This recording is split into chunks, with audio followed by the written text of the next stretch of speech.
Getting to character. How's it going, everybody? Welcome to this emergency live stream with myself, Pyotr. I hold a master's degree in international relations and economics from Johns Hopkins University. Professor Michael Rossi, Professor, I think Rutgers University, right, Michael? Among many, yes. Politics, and Professor James Kerlindsey, expert in statehood, international relations, and conflict. And well, I don't have a script. Normally we have a script, but yeah, if you're joining us, this is, well, we decided to do this. James, I think you texted me at about 4:30 UK time in the morning when I was just getting... It was about 6:30 my time. For anyone okay, 6:30 your time. So still a reasonable hour. I was awake at 3:30 in the morning, having just done a two-hour extreme on Spaces to react to these developments. Iran has finally been struck by the Americans, and I've posted a video about 15 minutes ago on my channel showing my hot takes on this. I'm sure these gentlemen have their own.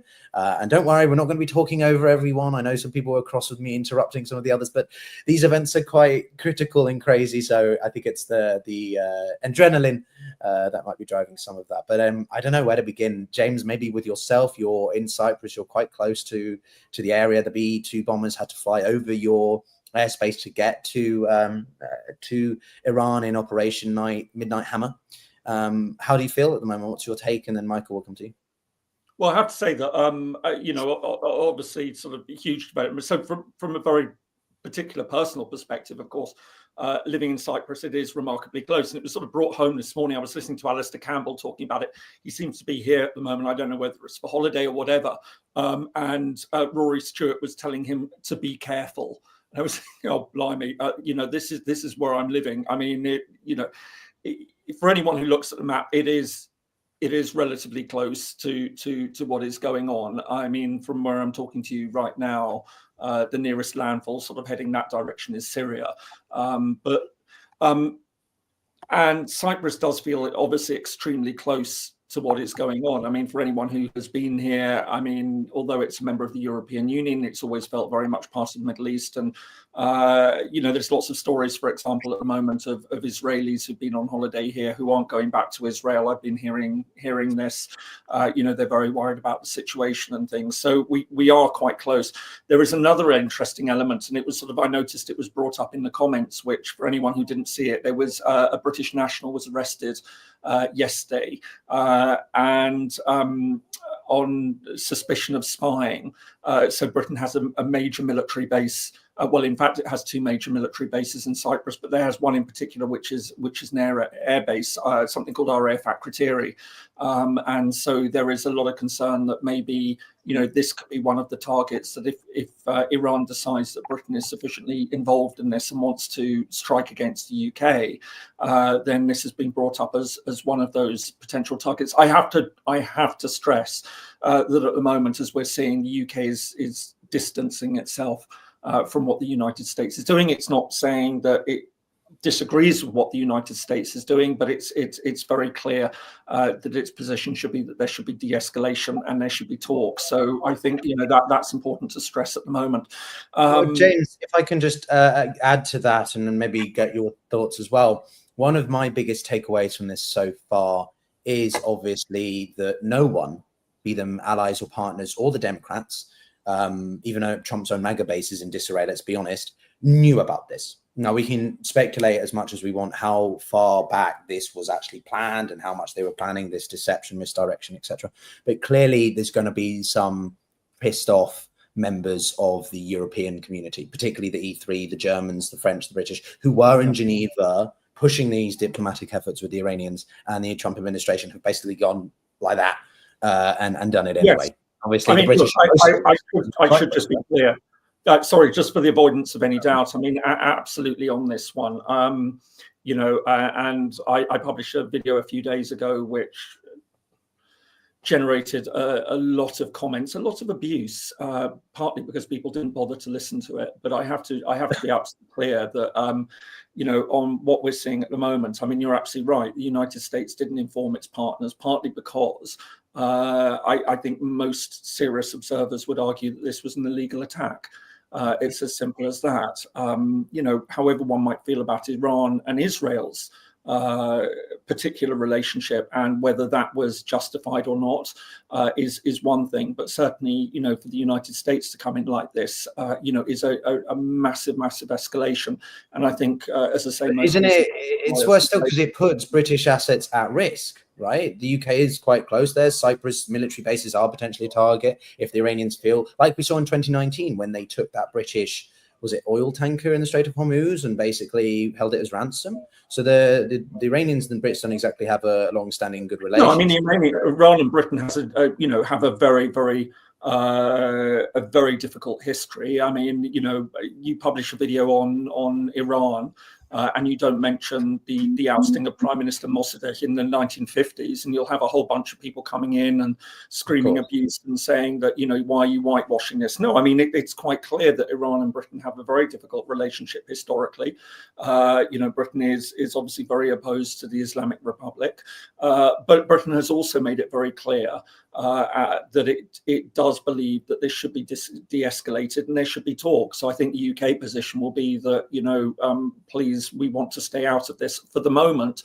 But of course, there are those worries that, as we saw in 2003, that will Britain actually eventually, if pressed by Washington, sign up with the United States. But I have to stress at the moment, there's absolutely no sign that that is going to happen. As I say, London's position is very much Israel has a right to defend itself, but let's get back to the table and have talks.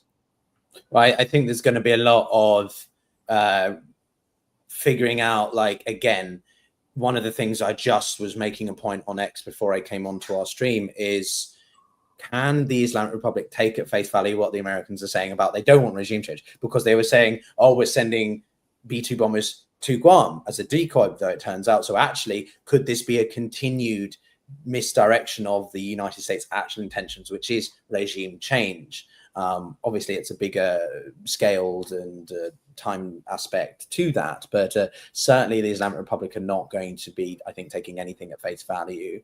And we can talk about what they are going to, how they can respond. The UN is going to hold an emergency session, I think, in about 2 hours. What's the fallout from that? We've already seen the president send a statement to Macron saying, how would you feel if this was you on the receiving end of this? So there's a lot about arguments about the legality, and I think the Russians will raise that as well at the UN Security Council. But Michael, you're in New York, I think, right? And I wanted to hear your thoughts, because I know you're going to differ with me and James probably on some details, but also insane stuff, right? Well, I mean, yeah, I mean, there's a certain element of the MAGA crowd that are not happy with Trump's decision. But to suggest that this was a complete out of the blue decision that caught everybody by surprise, I think is a bit disingenuous. Trump can say whatever he wants, but Trump has also been reveling in the idea that his ambiguity is holding a large part of the world at bay. He loves this, but he absolutely loves this. But as president of the United States, and it doesn't matter whether you are a mad king or whether you are the approval by committee commander-in-chief, the United States has a deep-seated ideological commitment to defend the state of Israel. Whether you agree with that or not, that whole statement, Israel has a right to defend itself, is egregiously subjective, but it is taken at face value. It is chiseled in stone as far as the American political elite are concerned. So the more that Iranian bombs fall on Tel Aviv and Haifa, and the more that it seems that Israel's days of being able to defend itself without any allies are numbered, it is going to involve the United States stepping in. I mean, there's no question about that, regardless of whether it's Trump or some mainstream Republican, whether it's a Democrat. I mean, this is just one of those things where any question against the state of Israel in the United States is seen as abandoning one of its key allies and is tantamount to treason. So Trump is not the first person to say one thing on the campaign trail and then do something else entirely when he's in power. And so I don't want to say that Trump is all of a sudden lying to his base, But when you become president of the United States, whatever it is that you campaigned is out the window, because the military industrial complex, the political elite, things that are in motion before you come in are now given to you as a driver's manual. And just by comparison, when Obama was campaigning, he had said that if he's elected within, the first week, month, whatever year of his term, he's going to close Guantanamo Bay. And did he do that? No, of course not. Renditions continued under Obama. And those that criticized him, well, I mean, we're, small voices in a larger crowd that thinks that he was God's gift to the world. So with Trump, apparently saying, if I get elected, I will end all the wars that America is in, but not only doing that, but getting into an additional war, is something that I think, as much as I'm not a fan of Trump, and I think that all three of us do believe that, he is the equivalent of our Mad King right now, it was something that was absolutely destined to happen. Especially, you're saying there was an inevitability it was an inevitability, and in a way, I have to give credit where credit is due to quite possibly the most astute, intelligent, and just altogether just invulnerable political leader out there these days, Benjamin Netanyahu. He is absolutely able to play my country's political elite like a string, like a violin, and yours as well. Absolutely. He has been able to be that little pinprick that finds the shatter points in every major security dilemma and say, the Europeans were talking about a negotiated solution. Thank God for someone like Friedrich Merz, who basically came out this past week and said Israel's doing our dirty work for us. What a mind-numbingly moronic statement to make. And he knows how to play the weaknesses of Western leaders. I got to give him credit. I mean, before he is indicted for every war crime that is coming to him, give that man not the Nobel Peace Prize, but as I said last week, the Nobel War Prize. He is absolutely able to get the predictable and useful idiots in Washington, London, and Brussels to do his and his country's doing. Yeah, I don't disagree with you with the, should we say, political savviness or weasel-like way that Netanyahu can navigate a lot of Western capitals. What I did want to do, if it's all right with you guys, I just push back a little bit on that, Michael. I mean, look, I think we need to sort of weigh all this up. I think one of the things I'm finding most disturbing at the moment in trying to talk about international relations is the way that lots and lots of things are just conflated together. And the way that a lot of people are just saying, well, I take this side on an issue and I will just defend that side, instead of trying to break down exactly what is going on here, and that there is a lot of complexity. So I think there are those who do see this situation, and I think, and I would say actually rightly, that the relationship between Israel and Iran has got to be separated out from the Palestinian issue. I have been very clear that on the Palestinian issue, I think that Israel under Netanyahu has been behaving atrociously. It's not just what we're seeing in Gaza. And for the avoidance of any doubt, I think that we have crossed a threshold. Some would say, oh, well, it's a bit late. But no, I think that taking by any reasonable measure that Netanyahu is pursuing a policy of genocide in Gaza. And now people would always say, well, no, how can that be? This isn't, there are still Palestinians. Read the Genocide Convention. It is very clear. It lays down a number of different steps that you can take which constitute genocide. And what constitutes genocide is destruction in whole or in part. It doesn't mean the extermination of an entire group of people. We tend to think the Holocaust is the example of that, and that nothing else can be genocide unless it's like that or unless it was like Rwanda. But no, genocide, actually read the convention, I think we need to set that aside and say, right, that is a very, very serious issue, and that I think that European leaders are taking an extremely clear stand on Netanyahu with that. He cannot go to most European countries. There was outrage when he went to Hungary because Orbán has just set aside the ICC indictment against Netanyahu. I think we need to be very, very careful on that. And just instead of saying that Netanyahu plays the Europeans like like a string, I don't think it's as simple as that. I think that Europeans see the problem in Gaza. They don't quite know how to deal with it. I accept they should have been doing a lot more. But I think a lot of viewers would also be saying, frankly, the Arab states, and especially those which have good relations with Israel, should have been doing a lot more. But I think we also have to separate out what we're seeing that's going on with Iran.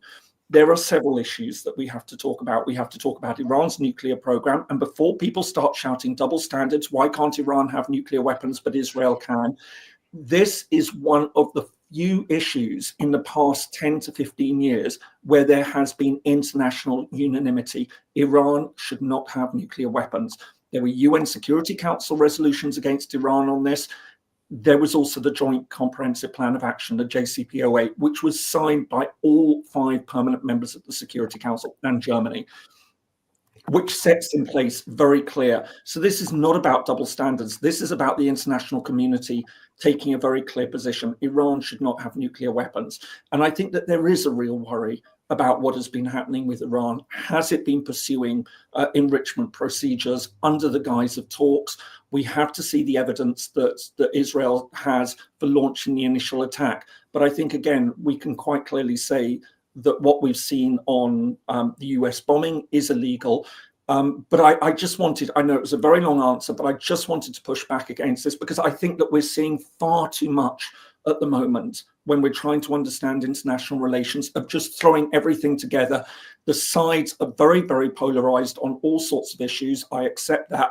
But I think that we need to, and it's important for us as analysts to actually break down what are the specific elements in any given situation and be prepared to be objective about making assessments on that and not going in and saying that simply, I think, Israel is this regime, so anything that Israel is going to do, I'm going to be opposed to. And I just really, it's a call for many people who are watching this who will just be taking that view at the moment that this isn't really going to take us forward at any moment. We need to be serious and think serious scholars, serious analysts, serious commentators, and try a sensible view of what's going on and separate different factors from each other.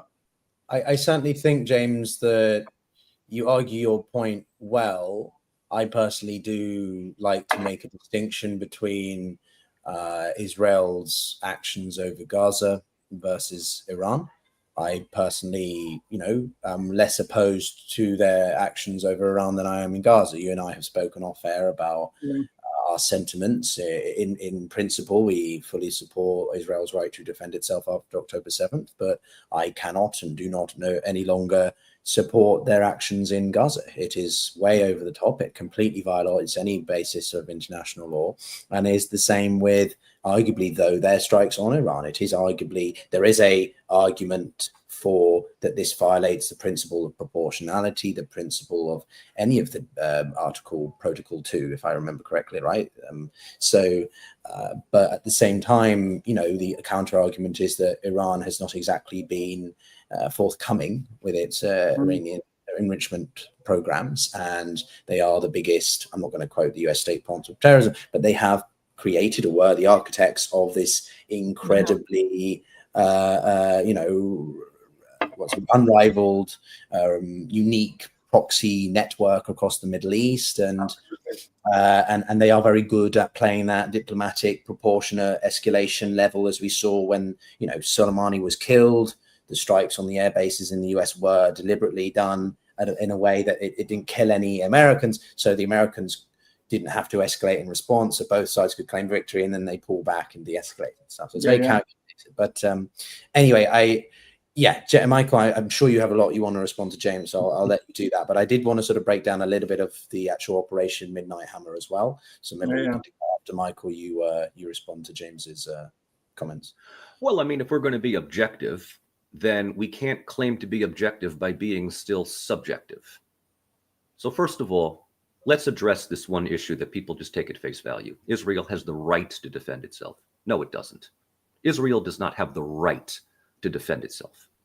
Israel has the capability to defend itself.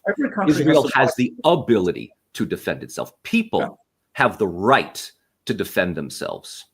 Because if Israel has the right to defend itself, so does Iran.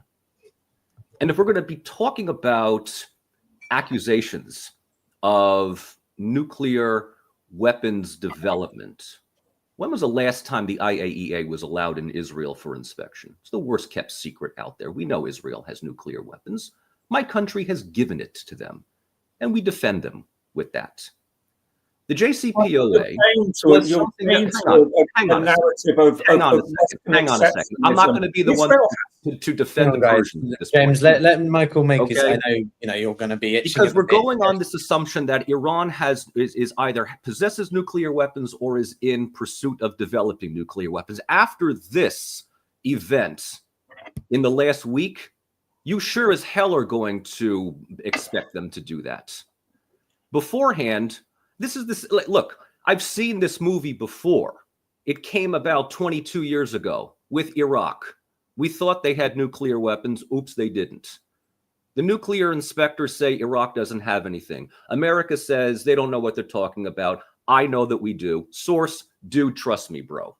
IAEA, Grossi says Iran does not have nuclear. Tulsi Gabbard, somebody who I have little regard, even respect for, earlier this week says there's no evidence that Iran is producing nuclear weapons. Trump comes out and says to his own national security advisor, I don't trust her. Who cares what she says? She literally changes her narrative, almost to the point of marching in lockstep with Trump because she doesn't want to get fired. So where is the evidence, the smoking gun evidence that Iran either A, possesses nuclear weapons, or B, is absolutely in pursuit of it? Because right now, Israel is just simply saying that we think that Iran has it, or we don't trust that Iran is forthcoming with this because we don't like Iran.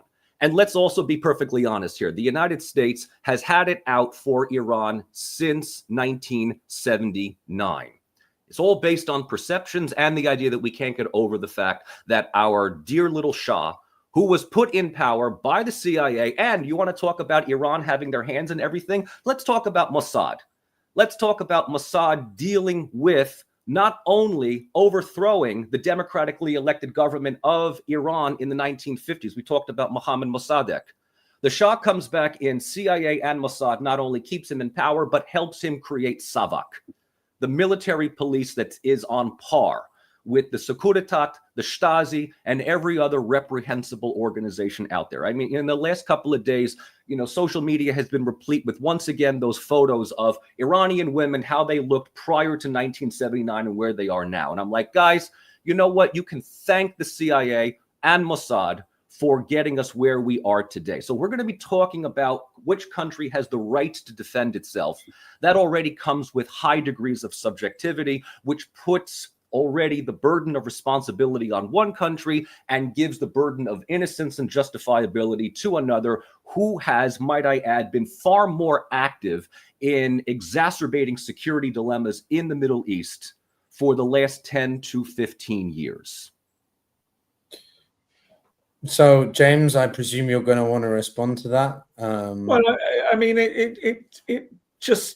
I fundamentally disagree with the idea that countries don't have a right to defend themselves. And Michael, of course, then in that case, Iran has the right to defend itself.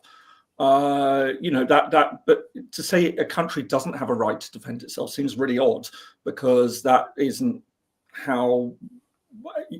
The reverse of that is a country doesn't have a right to defend itself. I think we sort of take it, and you're right. I mean, Israel has the capability. And that is the all-important element, which at this point, all the realists in the audience should be cheering it on and saying, yeah, we always knew it. This is Mearsheimer writ large. And I have to say, by the way, anyone who takes Mearsheimer seriously, he is to quote that lovely phrase about Newt Gingrich, he's no, I'm going to be a little bit more polite, but he's what ignorant people think an IR scholar sounds like. Mearsheimer is not taken particularly seriously in IR circles, but for those of you who are of a realist bent, then they love what he says, and this is realism writ large. So in that case, and it is actually the sort of thing which will have a lot of realist heads exploding, because they will often be the ones who are shouting down and saying, taking a blanket position against Israel. So we're in complicated territory. There's absolutely no doubt about it. But I really, as I say, I think that we can drag up all sorts of things about what happened in Iran in the 1950s. I'm not going to excuse the ousting of Mossadegh, but I think that the trouble is that then this becomes something which then just gets wrapped up in this whole story of this at the moment. And the reality is, Michael, I'm not going to accept the view that we should in any way, shape or form be cheering on the Islamic Republic. And I'm not going to excuse they have been playing a very, very dangerous game for a very long time. I think, we can condemn Israel in all sorts of ways, but let's not make any mistake that Iran has had a policy of trying to attack Israel since its formation. I mean, it's as simple as that. For almost 50 years, it's been waging this conflict. It's vowed to wipe Israel off the map. We know that it has wanted to develop nuclear weapons. Now we can say that steps have been taken to try and rein it in. And again, I come back to this point. This was something that united the international community. This wasn't a Western policy. And one thing I also wanted to just sort of say is that there's a lot of people who are saying, Israel having nuclear weapons, this is Western double standards. No, Israel having nuclear weapons and the West not doing anything about it is the same as India having nuclear weapons and the West or the international community not doing anything about it. Pakistan having nuclear weapons and the West or the international community not doing anything about it. North Korea having nuclear weapons and the West and the international community not doing anything about it. This is not about the West not doing something about Israel. It's about the West and everyone else not being able to do about anything once a country has obtained nuclear weapons. That's the whole problem. There's very, very few instances where countries have obtained nuclear weapons and given them up. South Africa is the best example of all. People would talk about Ukraine, and then you get into a whole weird debate about whether it was Soviet weapons or Ukrainian weapons. But South Africa is the very best example, and in fact, the only example that we have. So I really want to push back against this sort of narrative that it's the West forgiving Israel, but, because Israel's an ally. No, it's the West and everyone else having to accept what Israel did in the 1960s under very different circumstances, having to accept what India's done, having to accept what Pakistan's done, having to accept what North Korea has done, the one that we should all be also very terrified, and now determined to make sure that no one else joins that club. So I think we just, as I say, let's just take a step back and try and look at this. And instead of sort of creating this polarization of seeing it as the West versus everyone else, and the West is hypocritical because it's not acting in some cases, but acting in others. I think, really we live in dangerous times, and it doesn't help, to feed these polarized views on what's going on in the world. We can, I think we can be sensible voices and just say, right, okay, let's judge each of these different issues, but also each of these different aspects of these different issues sensibly and in their own right. Mm-hmm. And I think we've lost Pyotr. So let me just very quickly, not so much retort, but add on to that, is that I would very much like to agree with you. I absolutely would. I hear what you say, James, and I absolutely would love to get on board with that. And the reason why I just can't is because a never-ending line of political leaders in the United States, both Democrat and Republican, have taken the normative route, which affirms that sense of Western double standards in the idea that if Israel has nuclear weapons, they deserve to have it. They have to have it because of Iran, because of Saudi Arabia, or just simply because of Israel And many of them will just simply say Israel has the right to defend itself. And they will take that at absolute, like for them, that's the end of the argument. And it plays well into an older generation of Americans that just simply agrees with that. Younger generations will ask the question, why? Right? Why? And we can go into all of the specifics about why the West cannot do anything about a country that comes into the possession of nuclear weapons. I am not going to get into the whole India-Pakistan thing just simply because I just don't know that. I don't know about, and we're not going there. Okay, regular viewers of the live stream, we're not going there. That's not happening. As far as North Korea is concerned, when you think about this, when you think about North Korea with Kim Jong-un, Kim Jong-il, when you think of Israel with Benjamin Netanyahu, when you think of the United States with Donald Trump, you even think of smaller little places. I mean, here's my gratuitous shout out to the Balkans. You think of Kosovo with Albin Kurti. Reality is dictated by the most insane person in the room, and they get away with it. There was a comment on my own channel last week with our chat, where I'm going to paraphrase it, where something like Rossi, : Might makes right is back, baby. James Kerr Lindsay, yeah, but, but it's not like I'm happy that might makes right. I'm not saying that this is the new reality. I'm saying I'm not happy about it, but yes, it's not that might makes right. Might just makes things happen. Yeah. And the same thing that we talked about last week is sort of coming in this time around as well. And that is, Trump's launching of missiles against Iran is illegal. Okay. Do you think he cares about that? Israel's state-sponsored genocide against the Palestinians, not just in Gaza, that's where most of our attention is on, but in the West Bank as well, is illegal. Do you think they care about that? Right? Russia's annexation of territory in Ukraine is illegal. Do you think Vladimir Putin cares about that? Right? That's the whole thing. It's illegal. Okay, stop me. Go and do something. Unfortunately, the only way to stop something happening is with a like-minded response. Hence the realistic. Can I just say, all right. Two things, and I completely agree. I think your perspective on this will probably be a little bit different from mine, because you're right. I mean, the United States, you're absolutely right. There's never been, just as I'm very critical of those who will blanket condemn Israel, but seem incapable of actually considering the historical context of Israel's existence and the threats that it faced, and mindlessly throwing support behind Iran. And I'm not saying you're doing this, but I think you're absolutely right. You make an excellent comment that the trouble has been that for decades, equally, there are voices in the United States which have been absolutely incapable, not just unwilling, incapable of actually conceptualizing the fact that Israel could be doing wrong. And I think, we have seen, I think you're right in many ways that, the world would be a very different place now if I think some US leaders had spoken to Israeli leaders and sort of said, listen, you have signed up to a two-state solution for Palestine. You have to deliver on it.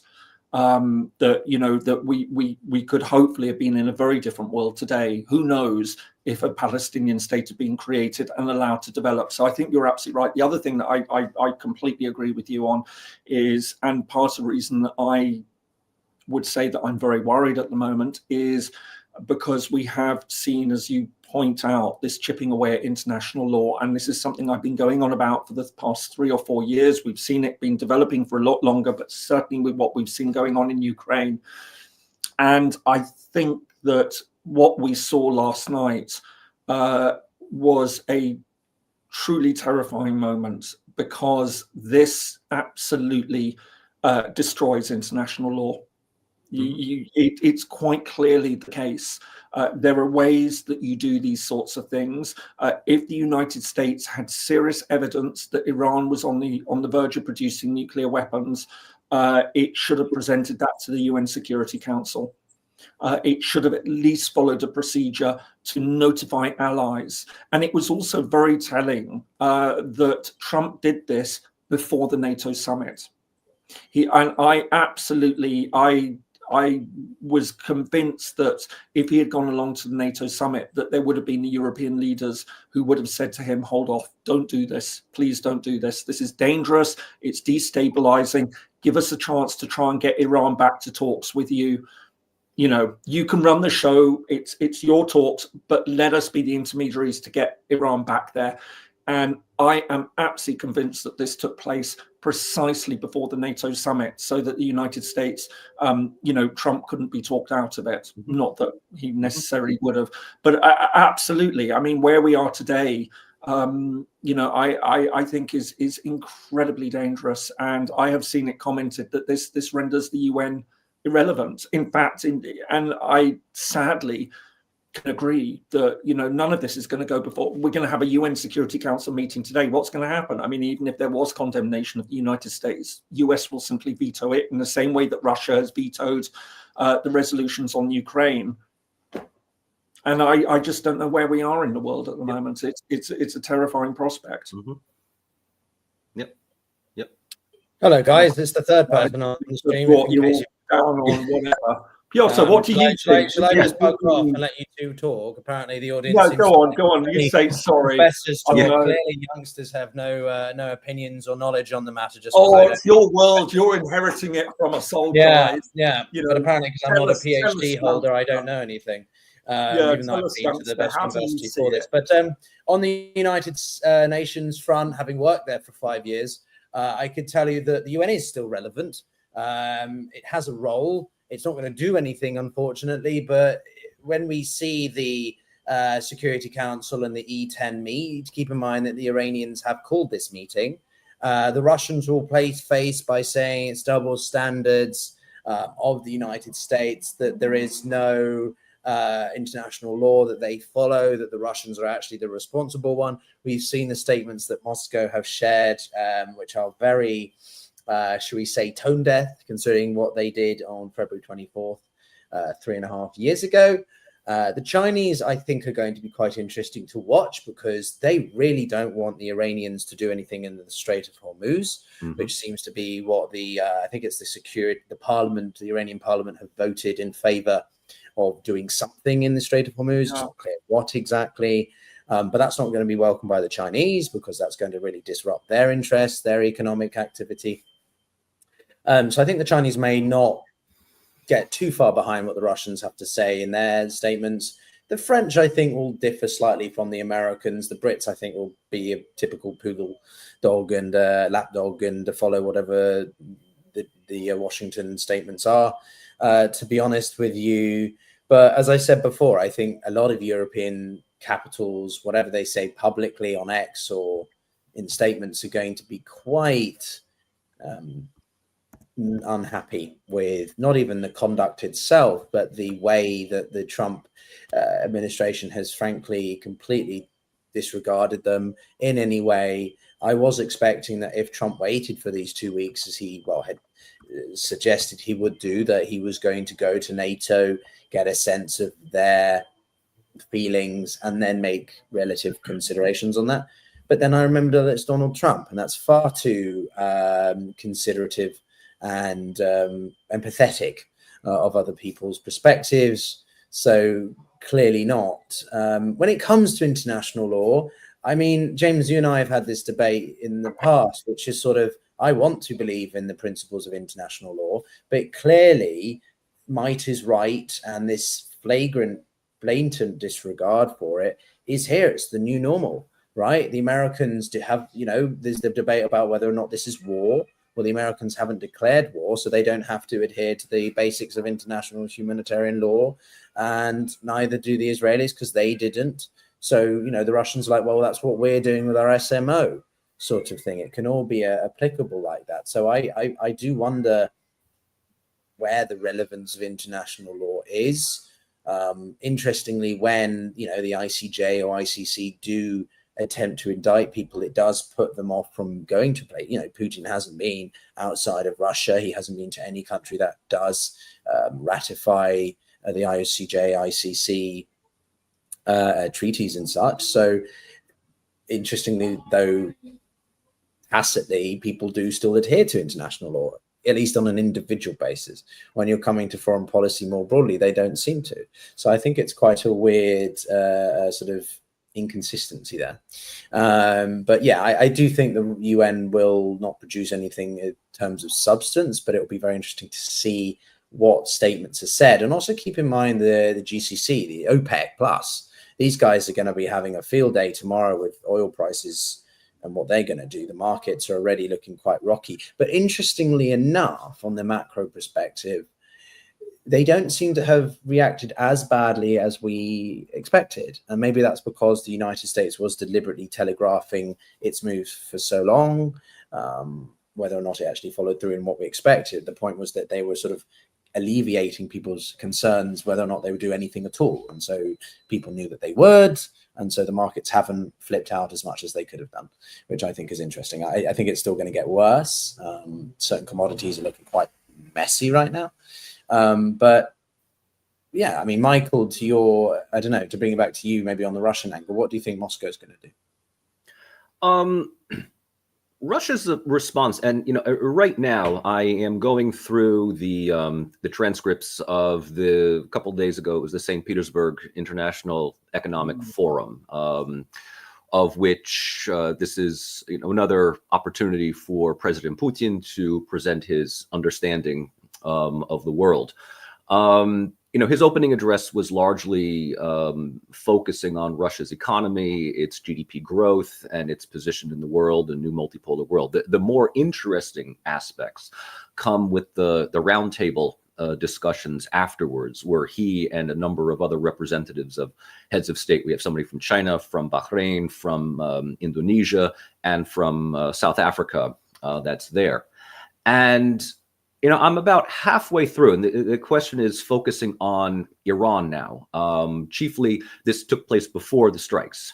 So the big topic was the discussion floating around by both Trump and Netanyahu as to whether or not Grand Ayatollah Khamenei would be taken out, would be assassinated.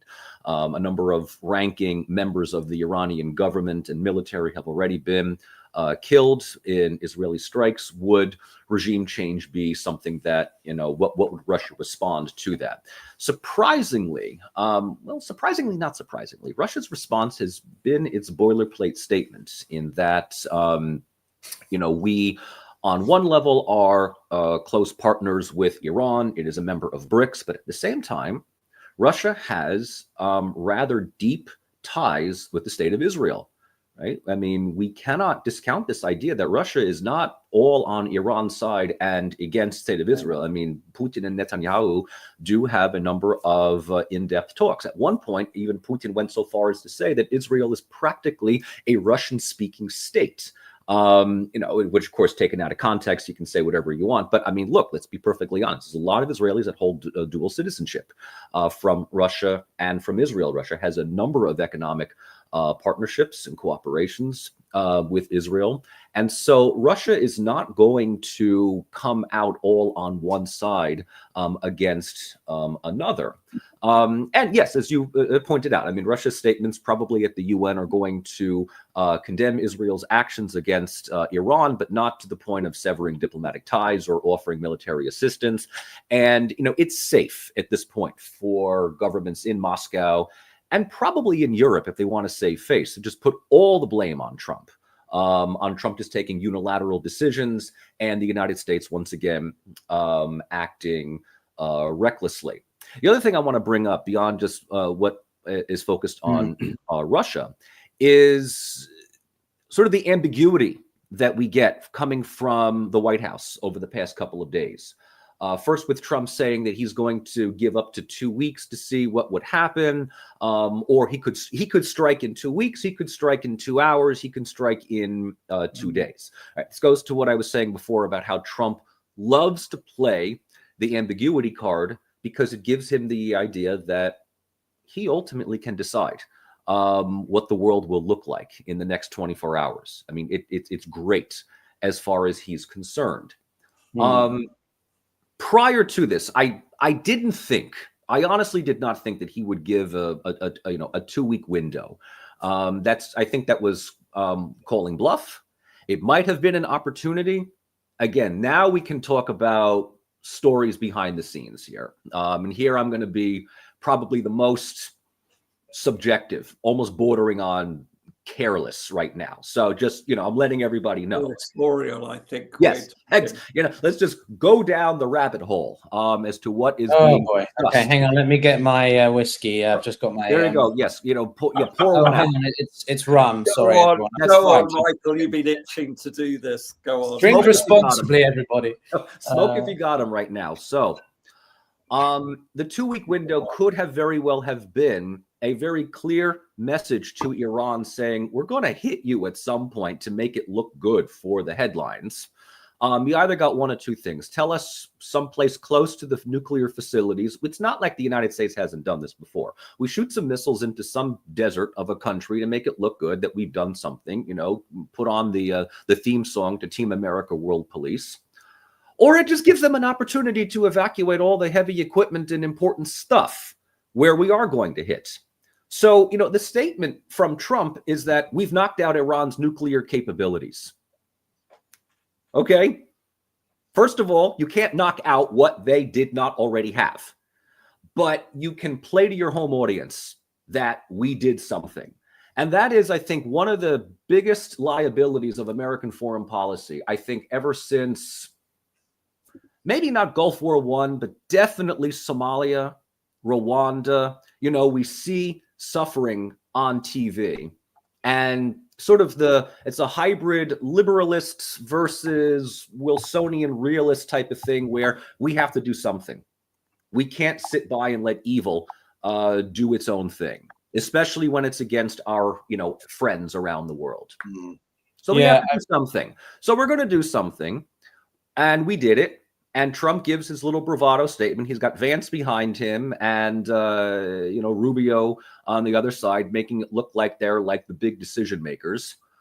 And the thing that I have to ask, not the group here, but I just have to ask in general. And I think James, at the end of the day, I just want, James and I, maybe we have our differences on a certain things, but we always come back to the same point. We always agree fundamentally on the same principles, right? We just take different routes getting to it. But the question is, how much does the world really believe the Trump administration these days? How much do they really take seriously what is being said? Or like me right now, and I'm the American in the room. I'm like, this is basically just a constructed narrative to make us look like we've done something and accomplished a major thing, which, again, all the useful people, the Fox News crowd, the Republican MAGA crowd, the pro-hawkish MAGA crowd, are going to be taking their, pre-scripted victory lap saying Trump did a great thing. For some strange reason, Facebook algorithms thought a couple of days ago that I would really like to see what Representative Pete King from Long Island thinks. And Pete King is this old, Pentagon propagandist boomer who thinks that, kick their ass and take their gas is the best way forward, right? I mean, he comes from the same voting district as Sean Hannity. If you know about Sean Hannity, Mark Levin, I mean, these are some of the most reprehensible members of the conservative talk radio crowd, in America these days. And they're rightfully thinking that they did a good thing, but what really happened? Did we really knock out any capability of Iran's nuclear nuclear energy, not necessarily nuclear weapons? And is this now, as I asked before, going to push Iran even further down the North Korea route, saying, well, we weren't thinking of doing nuclear weapons beforehand, but fuck it, we're doing it now because, you know what? Another big rule of IR, it's not the most scholarly, but it's out there, is that if you have nuclear weapons, America won't fuck with you. Yeah. So I want to focus more on the here and now personally. If you guys want to go off and have your exchanges about stuff, that's fine. I maintain that sort of I'm balancing moderating and letting these guys talk. And I do resent some of the comments that were from the previous stream because I'm not a professor, don't know anything. So I would kindly ask that people who make those comments to not make them, or respect that I Yeah, I mean, it's things as well.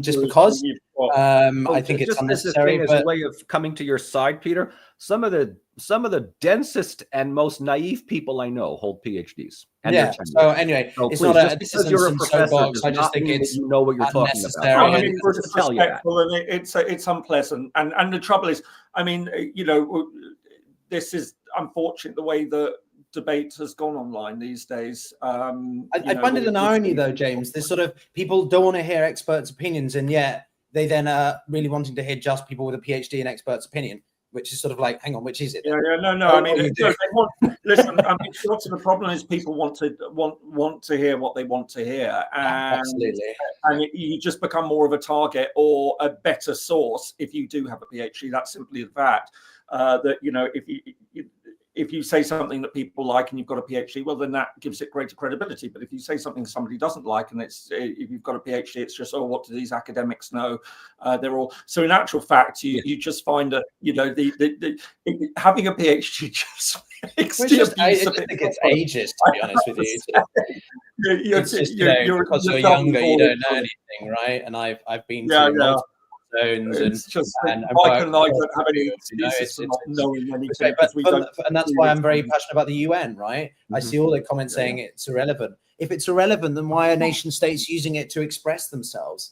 Why do the Iranians send diplomatic communicators? I'm not saying the UN is useful in getting things done, but clearly it serves enough of a purpose that countries, heads of state, your governments, whether you like them or not, do see it as value. So I just, it's not the League of Nations, it's way more comprehensive than that. And me saying that it is relevant isn't me defending it. I think there's an ability to acknowledge something isn't an endorsement of it, right? There's this lazy nation and stuff. So anyway, I do want to make one point quickly also about this whole Iranian-Israeli matter, because I was listening to you guys for a while, and you know, this is never going to be resolved at this point.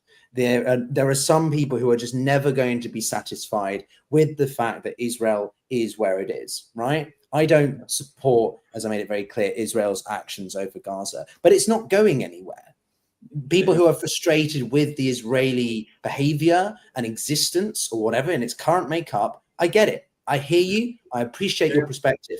But the reality is, Israel is one of the most formidable militaries in the world. And regardless of what we like to pretend, that ideological or idealist narratives about values and stuff, at the end of the day, there's a reason why realism is the biggest and supported school in international relations. Because it often, in times of crisis or moments like what we're seeing played in the past week and a half, it comes to the fray. That there is, you know, people will set aside their values if it means that their strategic and self-interests are met. And in that regard, you know, Israel isn't going anywhere. You can talk about its eradication. Well, the biggest state that was about removing Israel's presence in the Middle East, the Islamic Republic, are in a terrible situation. Again, regardless of whether you support the Israelis or the Iranians or no one, the reality of the situation is the Islamic Republic does not have a response. They do not have any ability to do anything other than send missile barrages at random points in Israel, at random points in the Middle East, risk the IR of the Americans even further, which puts them in an even worse situation. At the end of the day, Ayatollah Khamenei is a theologist, or not theologist, theologically driven, but he's also a pragmatist because he has to adapt if he wants the regime and himself to survive.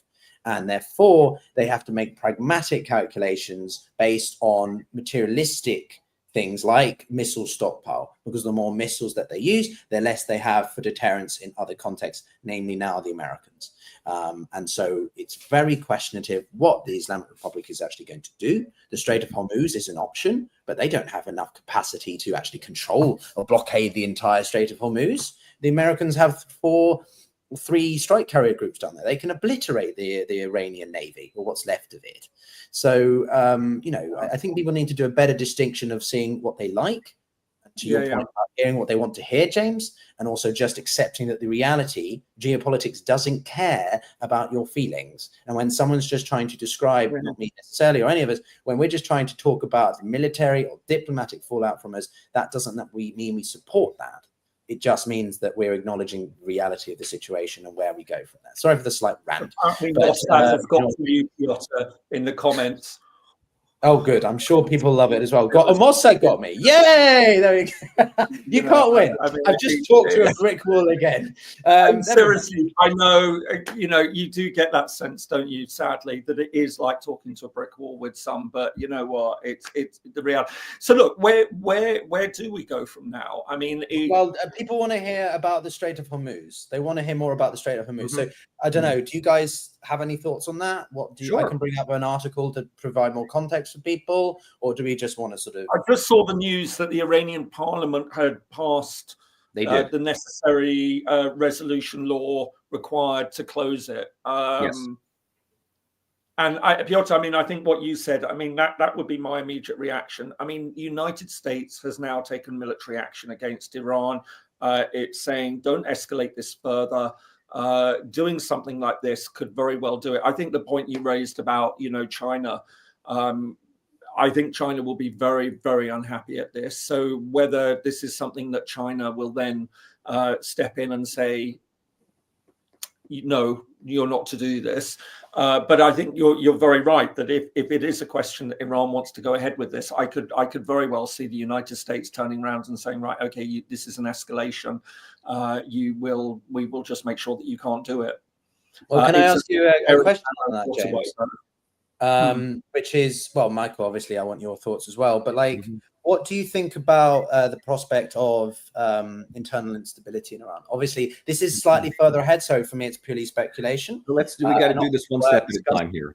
Yeah, we got to do this one step at a time. let's do Strait of Hormuz, and then we'll do about the potential. I want to talk about separatist movements specifically, is what I want to get. Yes, okay. Good point. So something I think the issue. Yeah, the issue is what's the most likely next steps. And yes, the Iranian parliament either unanimously or almost unanimously voted to pass the law for closing the Strait of Hormuz, which if Khamenei gives his blessing, then expect to see. And I would gas up right now, everyone, go and fill your tank now before it gets ridiculously expensive.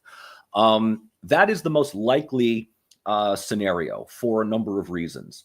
One, it is a response to American strikes on Iranian territory, but it's the least aggressive because it's not going to, at least not now, it will not target American military bases around the region. It will not strike American naval carriers, destroyers, ships, anything else like that. That would be a direct escalation of conflict. And even though the Iranian government has said, if the United States gets involved in this conflict with Israel, all American military and even civilian targets in the region might be targeted. I mean, that is a major ratcheting of rhetoric, which might have, if not convinced Trump, definitely got Rubio and others to convince Trump to do this, right? That's war talk. If that is the case, if we end up seeing American military bases get hit by Iran, well, welcome to an open war. If the Strait of Hormuz is closed, that now changes it more to economic warfare, which brings in other countries, China included, in which case it might pressure the Chinese, to a lesser extent the Russians, but let's keep our eyes on the prize here, the Chinese, to put pressure on the United States to de-escalate the conflict, right? I don't think any major country wants to get involved. I mean, we don't want like a World War I scenario where Austria declares war on Serbia and then Germany decides to just march into Russia, right? We don't want that.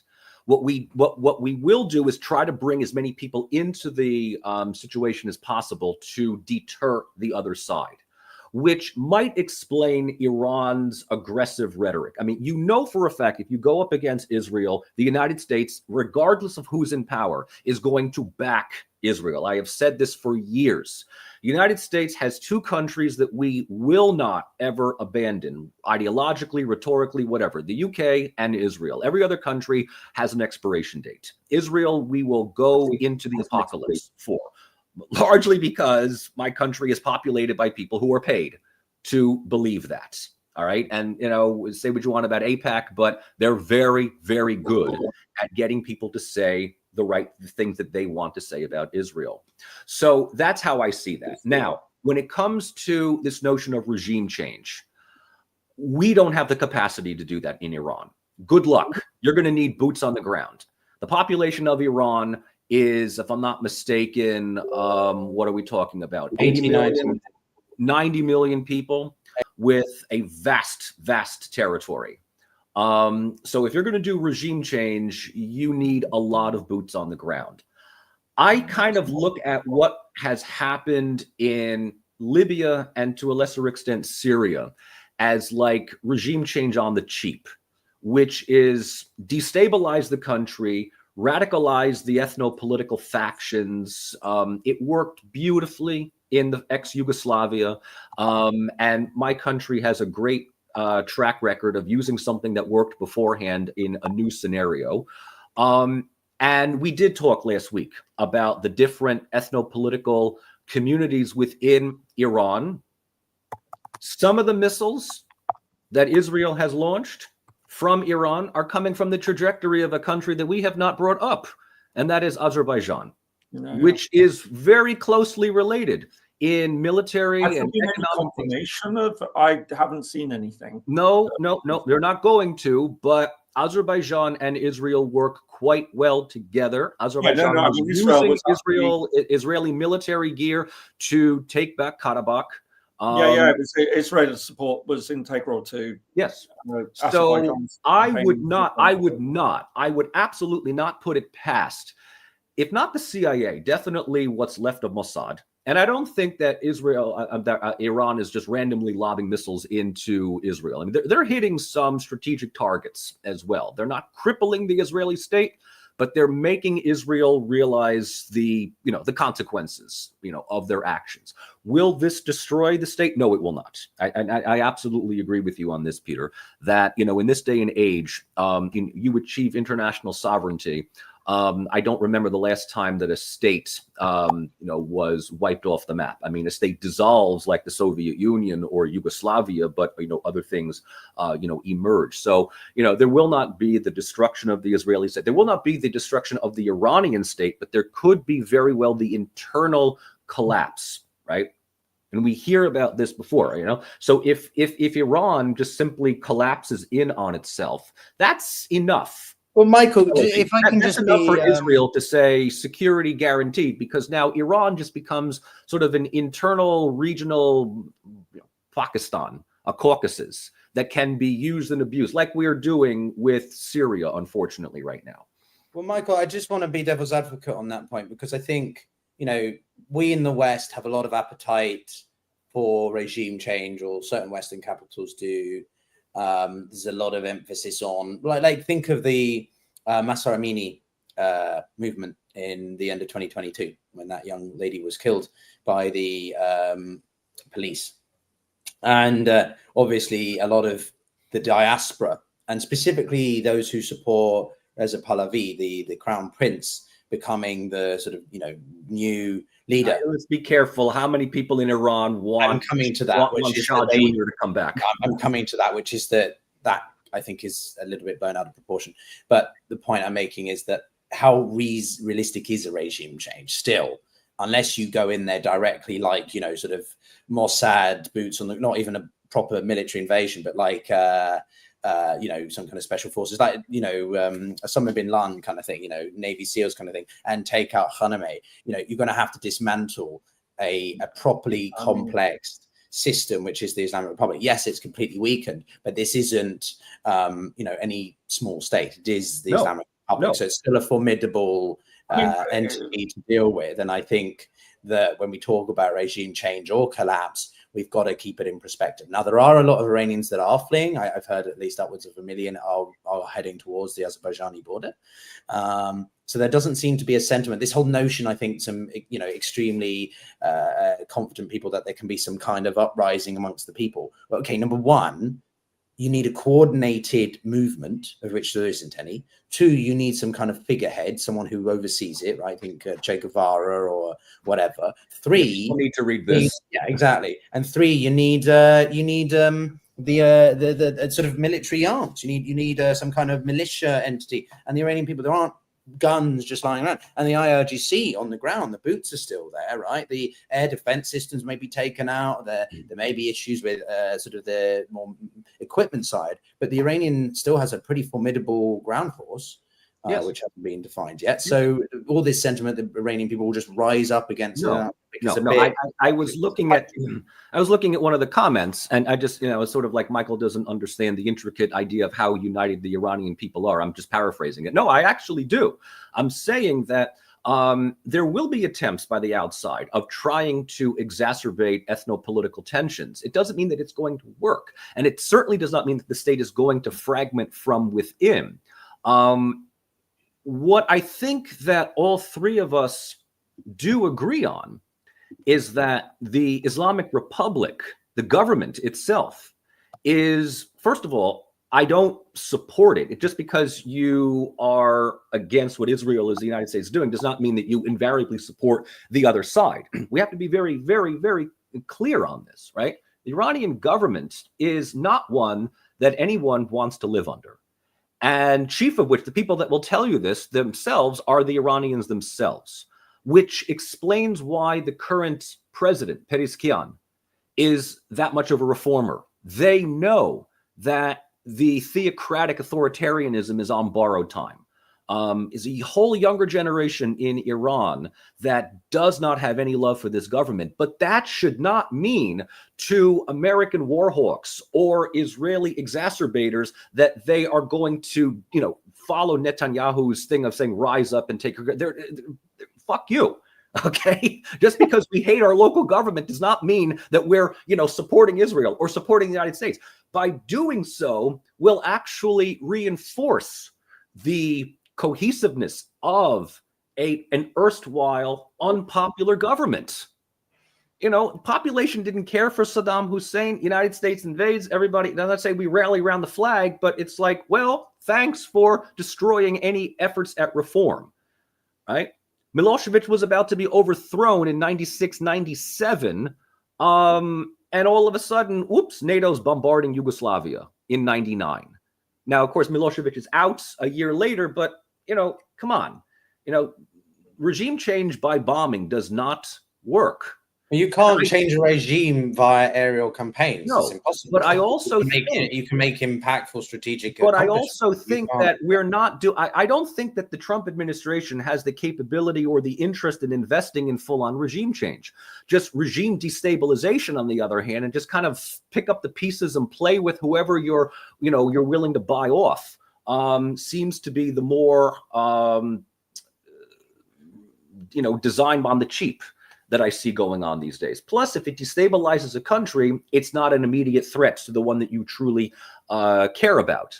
But this presupposes, right? This presupposes that the US or Israel or any willing expat community like Pahlavi Jr. all of a sudden has some credibility, some leverage within a country that he's been out of for almost 50 years. I mean, it's just not the case at all. How did regime change work with Iraq? How did it work with Afghanistan? How did it work with Libya?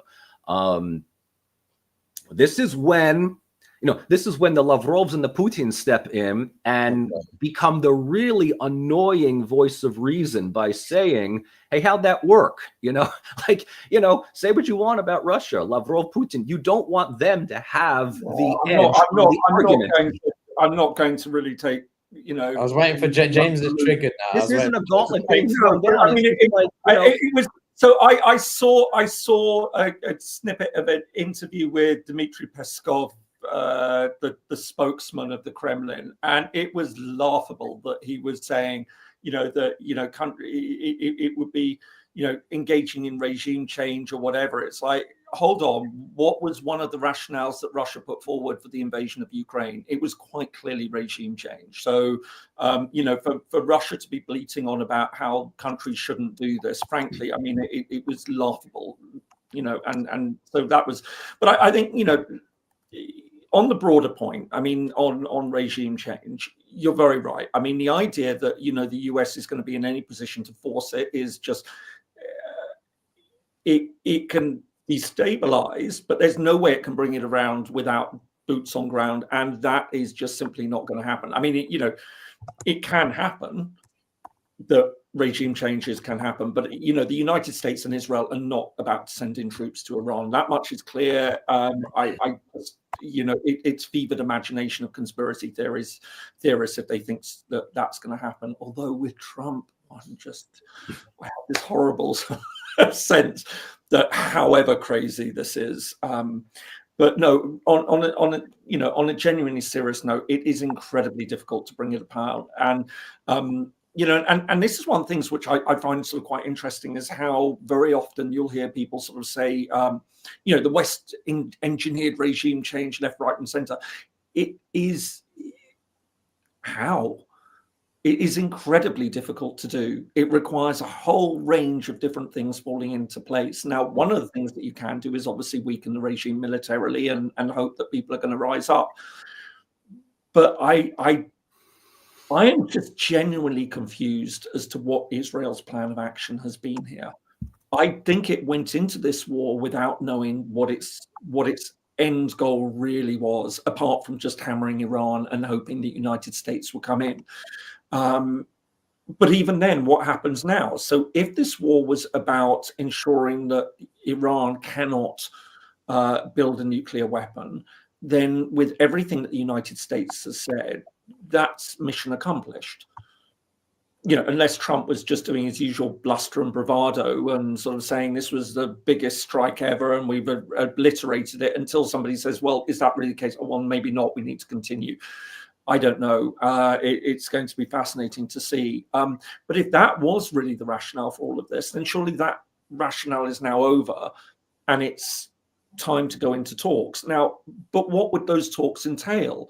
If we smashed Iran's ability to have nuclear weapons, then what is it that they would want Iran to sign up to in any future talks? Is it simply to say, we accept that we've our weapon capabilities have, our research capabilities have been destroyed. We promise not to do any nuclear research at all, which I think is probably the line that, Trump would probably want from them now. I suspect that if anything, Trump would say, if we can't get rid of the Iranian regime, then the next thing is, and this sounds wildly optimistic because I just cannot see this happening either, but I think in somewhere in his mind, maybe he feels, and to be fair, we were skeptical about the Abraham Accords, and I think everyone knows where I'm going to go on this now, that whether Trump believes that he can negotiate a peace deal between Iran and Israel that would see Iran recognize Israel. Is this really where, in his mind, he now thinks? And I'm sure you both saw that very long message he put out on Truth Social, which was then widely disseminated, about the Nobel Prize. He is obsessed with earning the Nobel Prize. And I just wonder... has nominated him for it, haven't they? Yeah, Pakistan, I think, nominated. Pakistan has nominated Trump for the Nobel Peace Prize because of his intervention in the Indian-Pakistani escalations last month. So other Pakistanis working, which I'm surprised by, given how Pakistan feels about Israel's actions in Iran. Well, absolutely. I have to say that some of the most angry and abusive comments I've had on this has actually come from Pakistani nationals. They are livid about this because it's rather interesting. I mean, not only are they anti-Israel, but Pakistan also has traditionally very close ties with Iran. Are you sure it's not just you, James? You're just drawing the wrath of every nation state's disgruntled communities, and you're just provocating what we do when we deal with these subjects. But no, I mean, it is interesting. You do pick up patterns. When you've done this long enough, you see it. You see it, Pyotr. I'm sure you see it, Mike. I certainly do. Even in that right now. No, but it is very interesting, that element of things. So part of me just wonders, because listen, if it's just about nuclear, then that surely is it now. Unless, you know, they want to just continue on with this. I don't know what the end game is. And I haven't known since on Iran's response. Regime change cannot be. Regime change would be a welcome development from Israel's perspective. But I don't believe that. Just if we can get specific for a minute, let me bring up a map here, because I think some people were requesting us to talk about the Strait of Hormuz. So this is the Strait of Hormuz, specifically this section. Can you guys see this on the screen? Yep. Am I showing it? Great. Okay. Yeah, So this is the Strait of Hormuz here. Now there is a oil pipeline that has been discussed for a long time, which will go along this area. Now, in 2019, a British oil tanker or vessel was, well, essentially captured by the Iranian or IRGC and sort of held to ransom here. There are military outposts, well, 30,000 US troops are based in Qatar down here, but there are other US assets that the Iranians could strike down here. And if they were to try and blockade this entire area, now, you know, people on the US side will argue, well, that's not going to happen because the Americans can just bomb them to smithereens. And others say, well, you know, the Iranians are capable of blocking off this tiny section here and putting off the Americans from doing anything. So there's a lot of debate around this, but this is the point, that Iran does control this strait, which 20% of oil supply comes through. What do you guys think about this as a, you know, the likely response area for the Iranians at this point? Michael, maybe, I don't know if you. I mean, I could have sworn that we touched on this. I had said that this is the most likely card that Iran will play next, for a number of reasons. It's the least destructive as a response, but it's destructive economically, if not not militarily. And this now is a way of getting the United States to do one of two things: either respond diplomatically, economically, or, as some people say, the United States can just simply bomb any country that they want. No, they can't. I mean, I think that there is still this presumption that we have this military, and yes, I mean, we have this military. There's a reason why we don't have healthcare in this country, because we have a military that's, larger and more funded than the next 10 countries combined. Let's be honest. This military failed in Afghanistan. It failed in Iraq. Not in overthrowing the Hussein government, but in installing what we had wanted afterwards. We don't do regime change really well. We tend to think, we look at Germany and Japan, 1945. The United States has engaged in regime change ever since a sugar company got the American government to overthrow the monarchy in Hawaii in the 19th century. And for those interested in learning about American-led regime changes, I absolutely recommend that you take a look at Stephen Kinzer's book, Overthrow, which was published many, many years ago. But there's a chapter that talks about the CIA coup that overthrew Mossadegh in the 1950s and the repercussions that come afterwards. And it includes Nicaragua, Guatemala, Panama, among other countries. Regime change and is really good for show for those that are just interested in immediate headlines. The consequences that come afterwards produce the next 20 to 30 years of security dilemmas. So, Iran could absolutely play the closing of the Strait of Hormuz as the next gambit to see what the United States will do. Plus, there's also one other thing that we've already talked about multiple times, and that is Trump responds most favorably when the issue is economic. And if he can somehow present to the American people how he was able to avoid an economic catastrophe by the price of oil being more than $100, $120 a barrel, he'll take that as his victory lap. And his cheering crowd will sing praises to his diplomatic acumen. All right. So I think I just wanted to, before you go, James, if you don't mind me just saying, what I'm showing on the screen at the moment is a slightly different. It's not dated to now, it's 2018, but it gives you an idea of where the shipping lanes go, the countries involved. Yeah, I can't see it terribly clearly, but Pyotr, I mean, the question that, so I've pulled up a map here. I mean, what's interesting is, of course, that little tip that many people would imagine is actually United Arab Emirates, as you see on that map, is actually Oman, which is really interesting. But that shows the waterway, doesn't it? And it shows the territorial waters. What I don't know is whether you've got that little bit that shipping can go through, or whether it's just simply too rocky and too dangerous. You know, I guess the question, and you know, as I will often point out, I'm not a military expert, or let alone a shipping expert, is it absolutely required for shipping to be in Iranian territorial waters to go through that?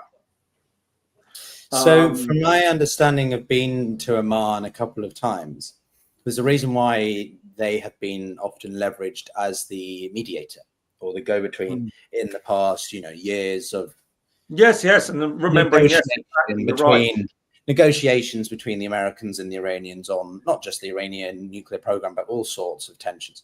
You know, earlier this year, they were having conversations, and the Omanis were the men, and it's partially, I think, due to this territorial setup, in that the Omanis do hold one of the key, I don't know if you want to say physical jutting out bits of landmass that jut out into the Strait of Hormuz, and therefore they have a disproportionate interest in ensuring that things remain as relatively stable as possible.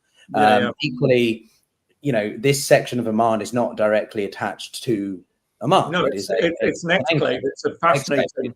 Yeah. And they, by the way, can I just say, without interrupting your train of thought, just pulling up the map, I think that United Arab Emirates and Oman have one of the very, very few examples of a second order enclave. They do, yes. International relations. So for anyone who doesn't know, an enclave is a bit of territory of one country within the territory of another. A second order enclave is a bit of territory of one country in another, which surrounds a bit of territory of the other country with its, it's what are those dolls? It's a bit like that. Yeah, I'm just bringing up a map of that actually, but the Economist being the Economist, they put everything, let me just access my Economist. For anyone who's really nerdy, there was examples of third order enclaves between India and you had a third order enclave between India and Bangladesh until it was resolved. And that was solved. Yeah, it was.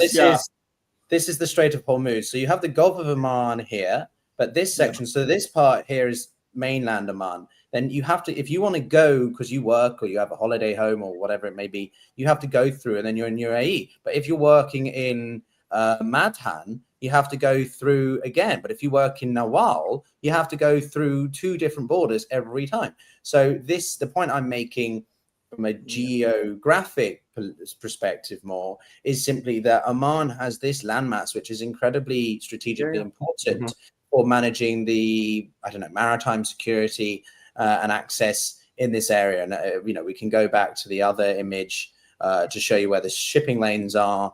And you can see, well, this is disputed territory down here, but this section here is obviously trying to keep it within Oman's territory to avoid any wrath of the Iranians.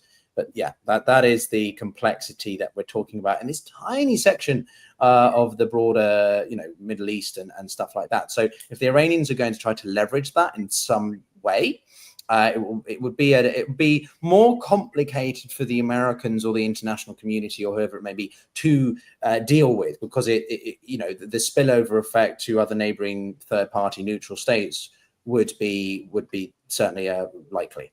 I think is the point. But I did want to make one other comment from my perspective about Trump's propensity to sort of play us off one another or whatever, cloak and dagger kind of thing.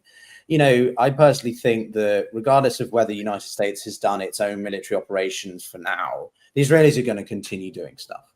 And they may well smell that this is better than ever the opportunity to really try and take out the head of the octopus or snake or whatever analogies we like to use. And that means, regime change in some form. I'm not endorsing it. I'm just saying that clearly the Americans, well, at least publicly, are saying they're stopping short of wanting to go after the head of the snake, but tacitly they're probably not going to stop the Israelis from trying to do that. And the Israelis are going to continue to strike Iran. I don't see there being a diplomatic solution to this in the next week. I just think that we're now in this situation where the Iranians have been struck by the Americans.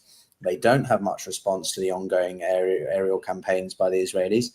And it sort of becomes a little bit of a, as everything seems to be at this point, James, Michael, the global economy, international community just sort of absorbs it. And we become a bit desensitized to the war in Ukraine, desensitized to the events across the world, and it's just, you wake up, another headline, oh, Israel's taken out 3 infrastructure sites in Iran. But it's sort of, it becomes part of the daily news cycle. I don't know.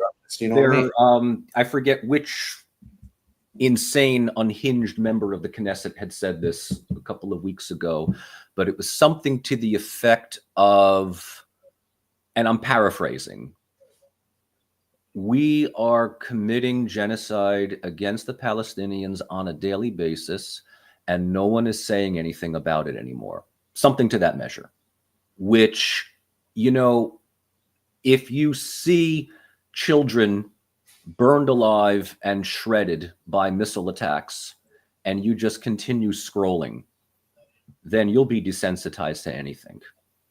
I mean, that's ultimately what it is. I mean, I hate to be the doomer right now, but it was the equivalent to Hitler's comment on who today talks about the Armenians. But that, in a way, is the ultimate goal of those that want to make right through might. The deed is done. What are you going to do about it? And this plays back into this issue that you had raised about what if we come to an agreement? What if the United States does not agree to regime change in Iran or murdering Khamenei, but Israel decides to go and do it anyway? I mean, this is ultimately the big question, which is, does the Israeli government under Netanyahu, or worse, let's say Netanyahu is dismissed, that doesn't mean that everything is going to be better. In fact, it might even get worse. We might get Smotrich, we might get Ben-Gvir, we might get Gantz, we might get a whole bunch of other. I mean, Israel has no shortage of sociopaths running its country right now.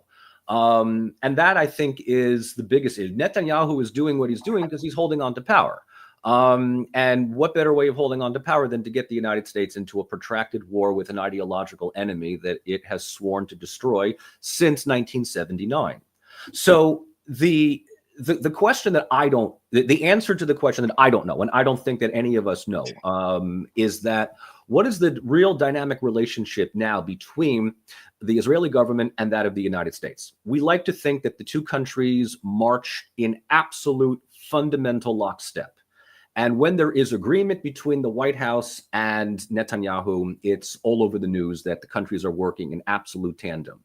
But Netanyahu has multiple times sucker punched anybody who is in the White House, Republican, Democrat, otherwise, leaving the United States the responsibility of picking up the pieces and dealing with its North Korean psychopathic colony in the Levant. And they know this. And they absolutely know that they can get away with it.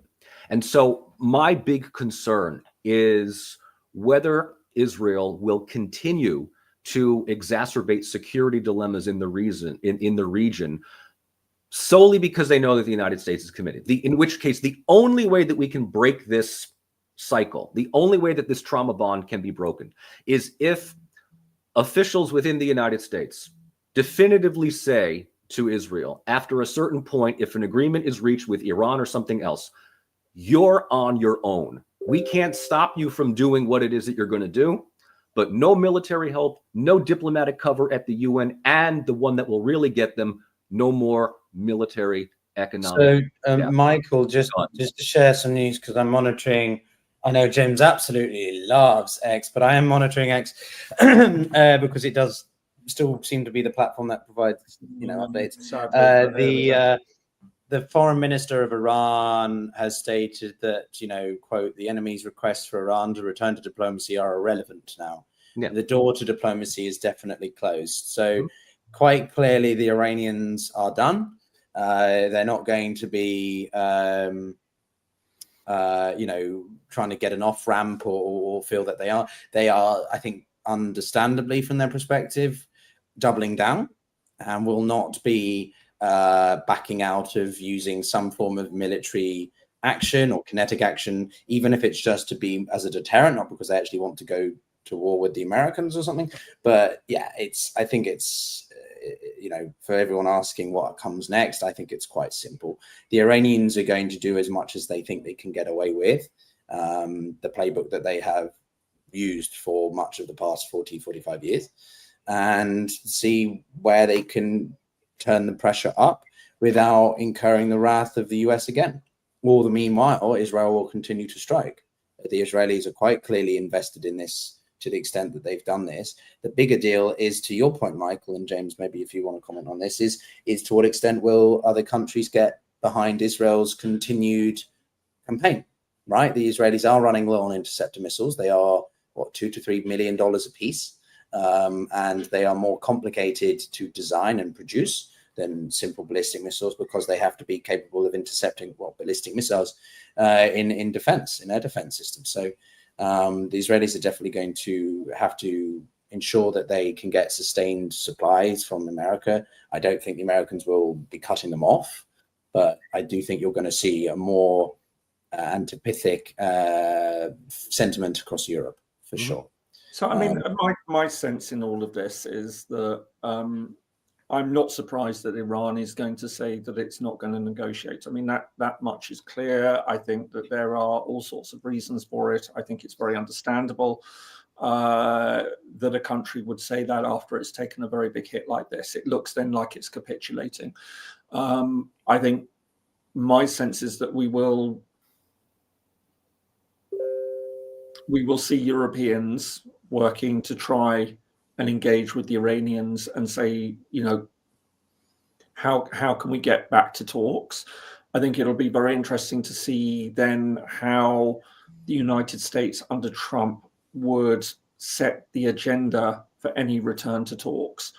And remembering, it's not, when you're dealing with negotiations, and it's not just about getting one side to agree to talks and then talks suddenly start and it's all out in the public and everything like that. There's a very elaborate dance that very often has to go on in these situations.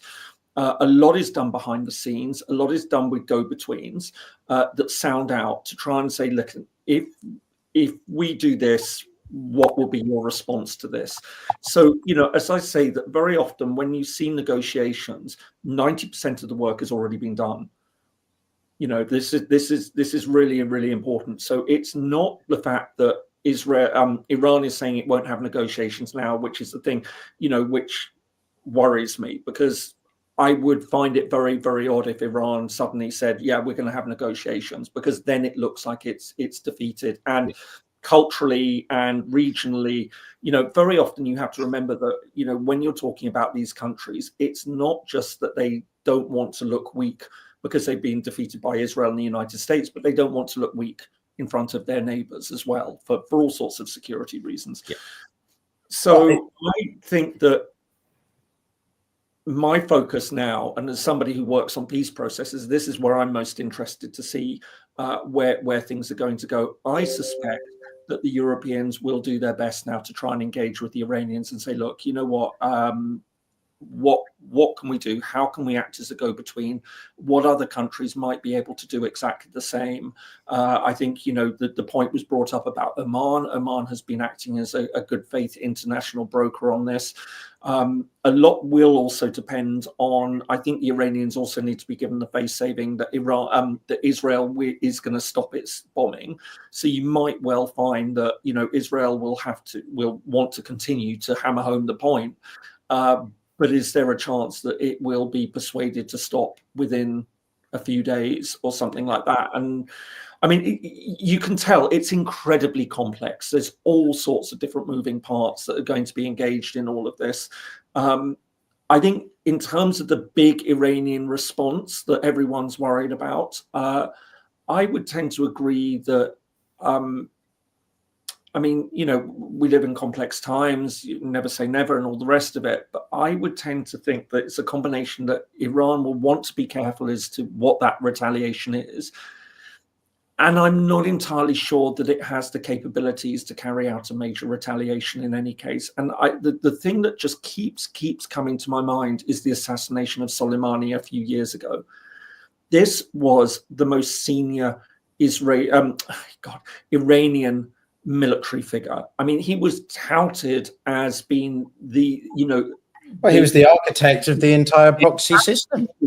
The mastermind of Iranian foreign... Well, I mean, foreign interference, exactly, military policy. You know, and was held up as this absolute, you know, key figure, the most important figure in Iran's military hierarchy. Not seniority wise, but right up there. And Iran threatened all sorts of retaliation. And what did we see? I think, Pyotr, you hit on it. It was an attack, wasn't it, on a US base? But yeah, so the Iranian, you know, they took out Solommani, and then the Iranians launched, I think it was 2 rounds of a dozen missiles each or something across 2 US bases in eastern Iraq. He didn't stop. I can't remember the names of the bases, but the key point was that they deliberately took out specific buildings there were no personnel or figures that could be injured or killed, because then that meant the US wouldn't have to respond. The Iranians could claim victory because they responded in the face of American aggression and whatever rhetoric that they would use. And so both sides could step back from that continued escalation ladder. But I mean, it was a very, very limited response, wasn't it, all things considered? And, you know, this was for the assassination of their most senior strategic thinker, military thinker.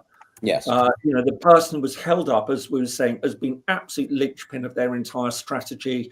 And so I think that whether that was a deliberate act or whether it also revealed an early sense that Iran doesn't quite have the capabilities that a lot naturally supposed it did have.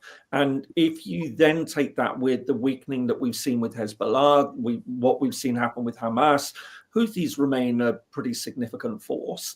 But nevertheless, I mean, you know, whether it's a case that Iran was talking it up, partly because it knew that it's not quite as strong as it once was. Look, and I'm not saying this is absolutely correct. I'm just saying this is my hunch that might give an off-ramp to all of this for the Iranians.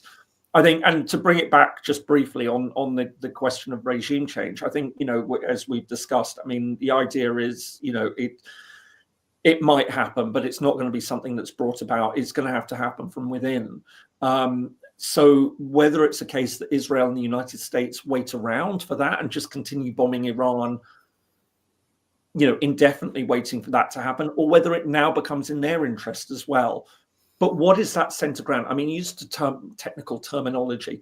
What is the landing zone now for a diplomatic settlement, if we can see it? What would it be? There is one, James. I mean, think about it also. I know you're not a military guy. That's much of my master's was military stuff, not purely military analysis, but like in the sense of think about just how many US aircraft entered an adversarial's airspace undetected.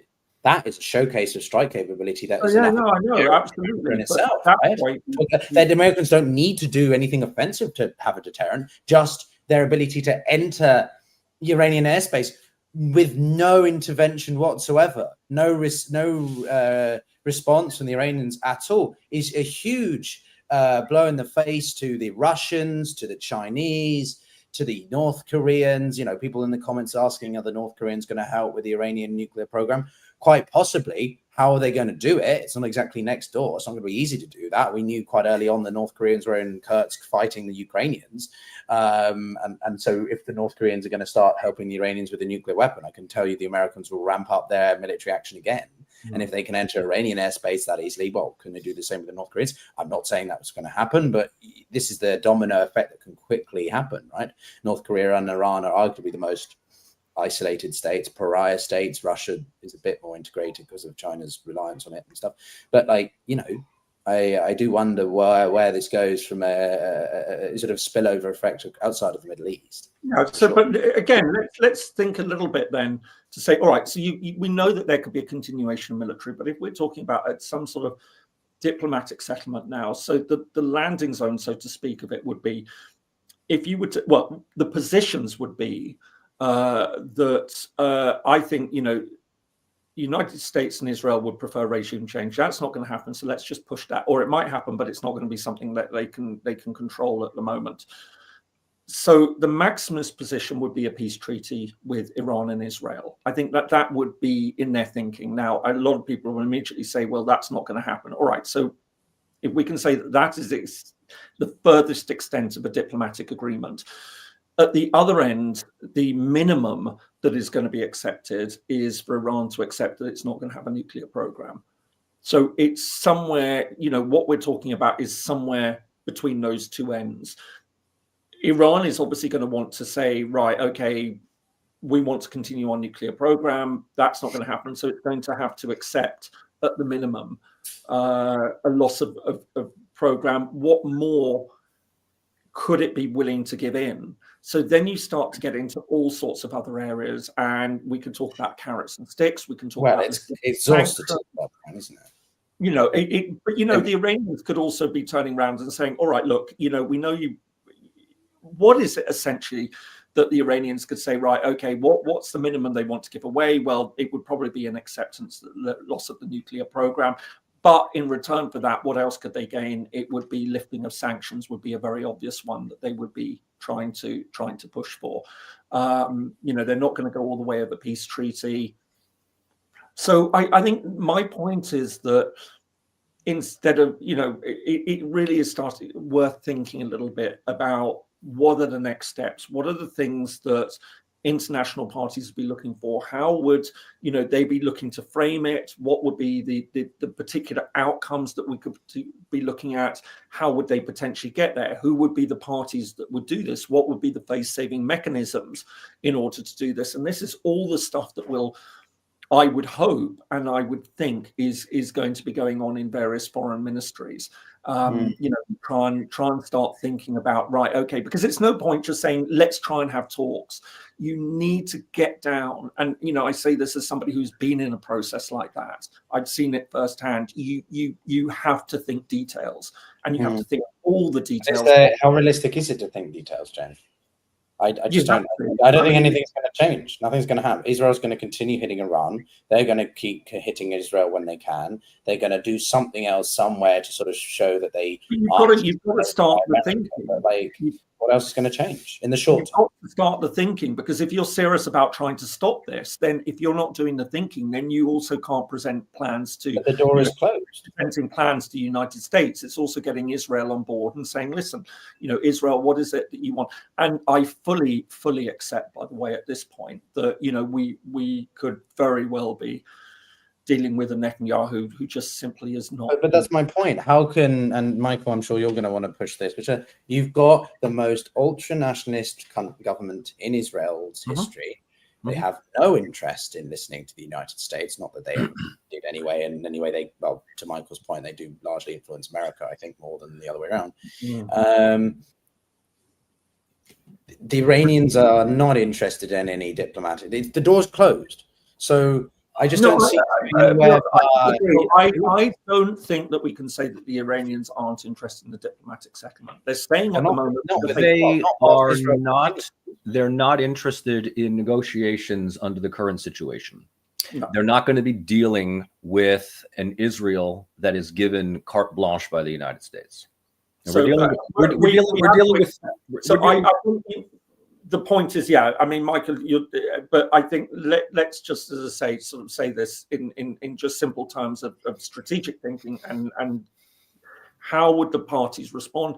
Yeah, Iran is not going to engage in negotiations under threat and under attack for all sorts of reasons. So it's then right, how long can Israel continue to do this?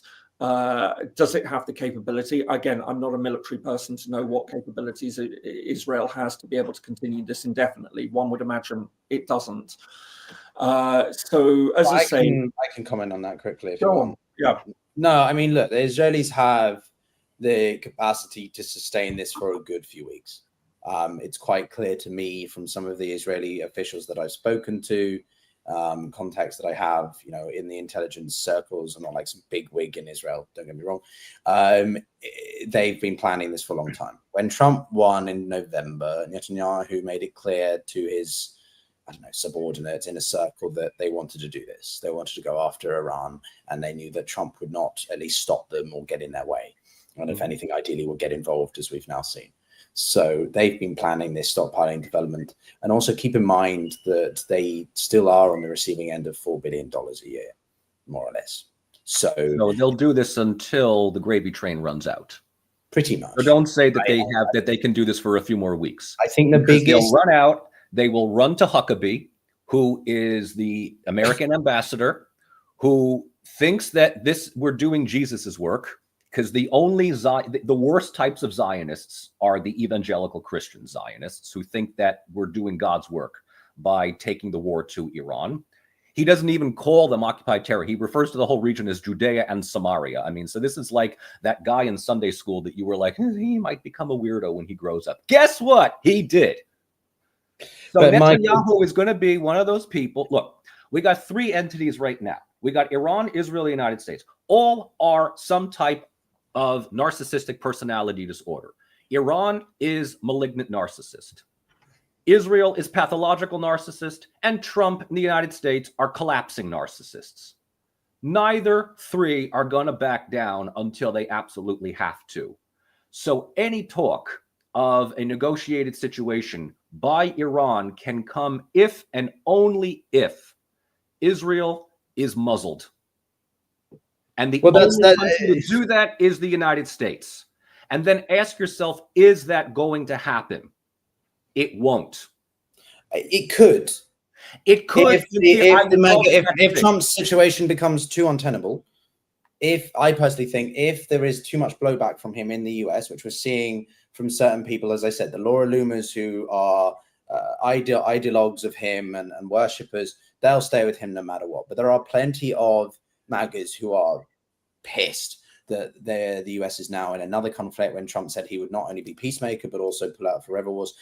A lot of Americans don't understand the difference of military activity in the sense of an aerial campaign is not a long-term protracted commitment necessarily.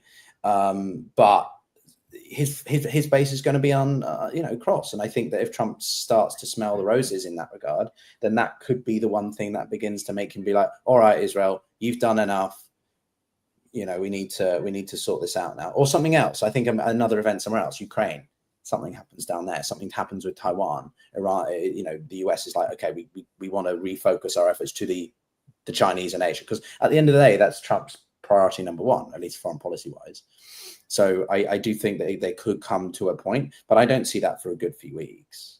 I just don't see what's going to change that will stop the Israelis from behaving as they are, and then by extension, the Iranians being more keen to come to the table. Europe is a bit of an anomaly here. Can the Europeans do enough to incentivize the Iranians to come forward and the Americans to open up their doors to talks as well? They're the one I'm wondering about. At another time, we would have been talking about the forthcoming NATO summit. When we had another previous live stream, we were saying, well, we might do something on that. Well, that's Tuesday, isn't it? NATO summit. Exactly. So I do wonder, this is going to be a major talking point, as you can imagine, at the NATO summit. They're also going to want to talk about Russia, Ukraine. So it will be very interesting to see if there are any statements from the summit about Iran, and I think there will be that pressure from Europeans to say to the United States, right, okay, what now? What is going to be the step to try and de-escalate this? Because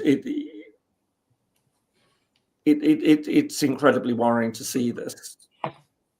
and it can be really destabilizing. I mean, in all sorts of ways. You know, and I know that, you know, there will be those who want regime change, and if the regime collapses in Iran, then we haven't really got onto the subject of, you know, what could happen internally. It's a very, very complex picture. We don't know who would step in, and I think it would be terrifying to see a country like Iran collapse. James, do you think and Michael, maybe if I don't know, we could talk about this indefinitely, so I'm happy to keep going for as long as people want. If they do have questions, I'm monitoring the chat, which is why also some of you, James is very intelligent, so is Michael, but let's not say that one of them's silly or an idiot. We're all clever, just have different opinions. No, I'm kidding. But what do you think there could be a separatist movement? The Balochistanis in the south, the Azerbaijani Iranians in the north, the Kurds, obviously. What's your take on this area, James? Because this is quite. I mean, so look, yeah. I mean, you know, so all right, I might be an idiot in certain areas of international relations. I'll fully accept that is.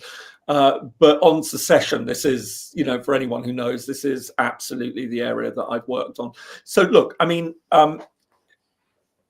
it's remarkably difficult. Even when states collapse, you know, there tends to be an aversion to allowing new states to develop. And I can remember actually, even at the height of the Syrian civil war, there were all sorts of discussions about the balkanization of Syria, that it was going to collapse and you were going to have a Kurdish area and everything like that. And I mean, you can see that developing, but it becomes very, very unlikely. I mean, you know, the Soviet Union collapsed and you had the 15 republics emerge.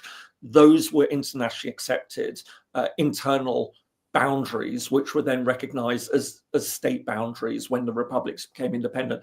The same happened in Yugoslavia, subject to our regular comment about Kosovo. Yes, it was different, but the all right, here comes the Serbian. I'm not going to. Well done, James. You know, so what I think is that even if there is, and I'm going to just give a quick shout out to the recent interview that I did with Donica Obrechen on Russia and the potential breakup of Russia and things. And he made a very interesting point that, you know, there are lots of groups there that, you know, there are some groups which could theoretically have a conversation about independence if Russia were, you know, if Putin was out and it fell into chaos and everything like that. But there's a lot that don't actually have that national intellectual project for independence. And I think the same would apply to Iran. And I think that there would be a great resistance to wanting to see Iran break up. So I think we need to be really careful. It's not something that we can completely discount, but it isn't something that I think anyone would want to foment as a sort of a policy outcome. It really isn't. I think that the hope would be to keep Iran together and create a new stable government of some sort should the current regime collapse. What that government would be, how it would be structured, you could perhaps see a federal system emerging. You know, that's certainly a possibility. But I think we need to be careful about the idea of the, you know, the balkanization of Iran. Yeah. No, sorry, I thought you were. I wanted. No. Go ahead. Yeah. Just to make one quick comment to transition to you, Michael, because you came from back from Uzbekistan, and I know it's a big area and there's lots of variations there, but you were sort of much closer to that part of the world than many people would be. One of the things that I think is absurd is talking about sort of extreme scenarios like the fragmentation or whatever. Maybe even if you want the fragmentation of Russia or Iran, that's different to whether or not it's likely to happen. I do think that Dagestan or the other smaller sort of Islamic parts of Russia succeeding would probably be better. That's more in my opinion. But, you know, when it comes to sort of that situation in Iran, one scenario I think is more feasible is that the Crown Prince comes in as part of a transitional government leadership, and then there are elections held. Again, this is all assuming that the process to getting rid of the Islamic Republic is smooth, simple, which is not going to be. But what do you think, Michael? Oh, look who subscribes to the Atlantic. Atlantic Council? The Crown Prince? You think Pahlavi? Really? transitional, not happening. No, that's not. I'm sorry. If I'm wrong, we can have a whole situation where you guys can sit there for an hour telling me that I'm wrong. I mean, look, let's talk about separatism. Separatism works when external powers make it work. Essentially, yeah. That's it. Okay.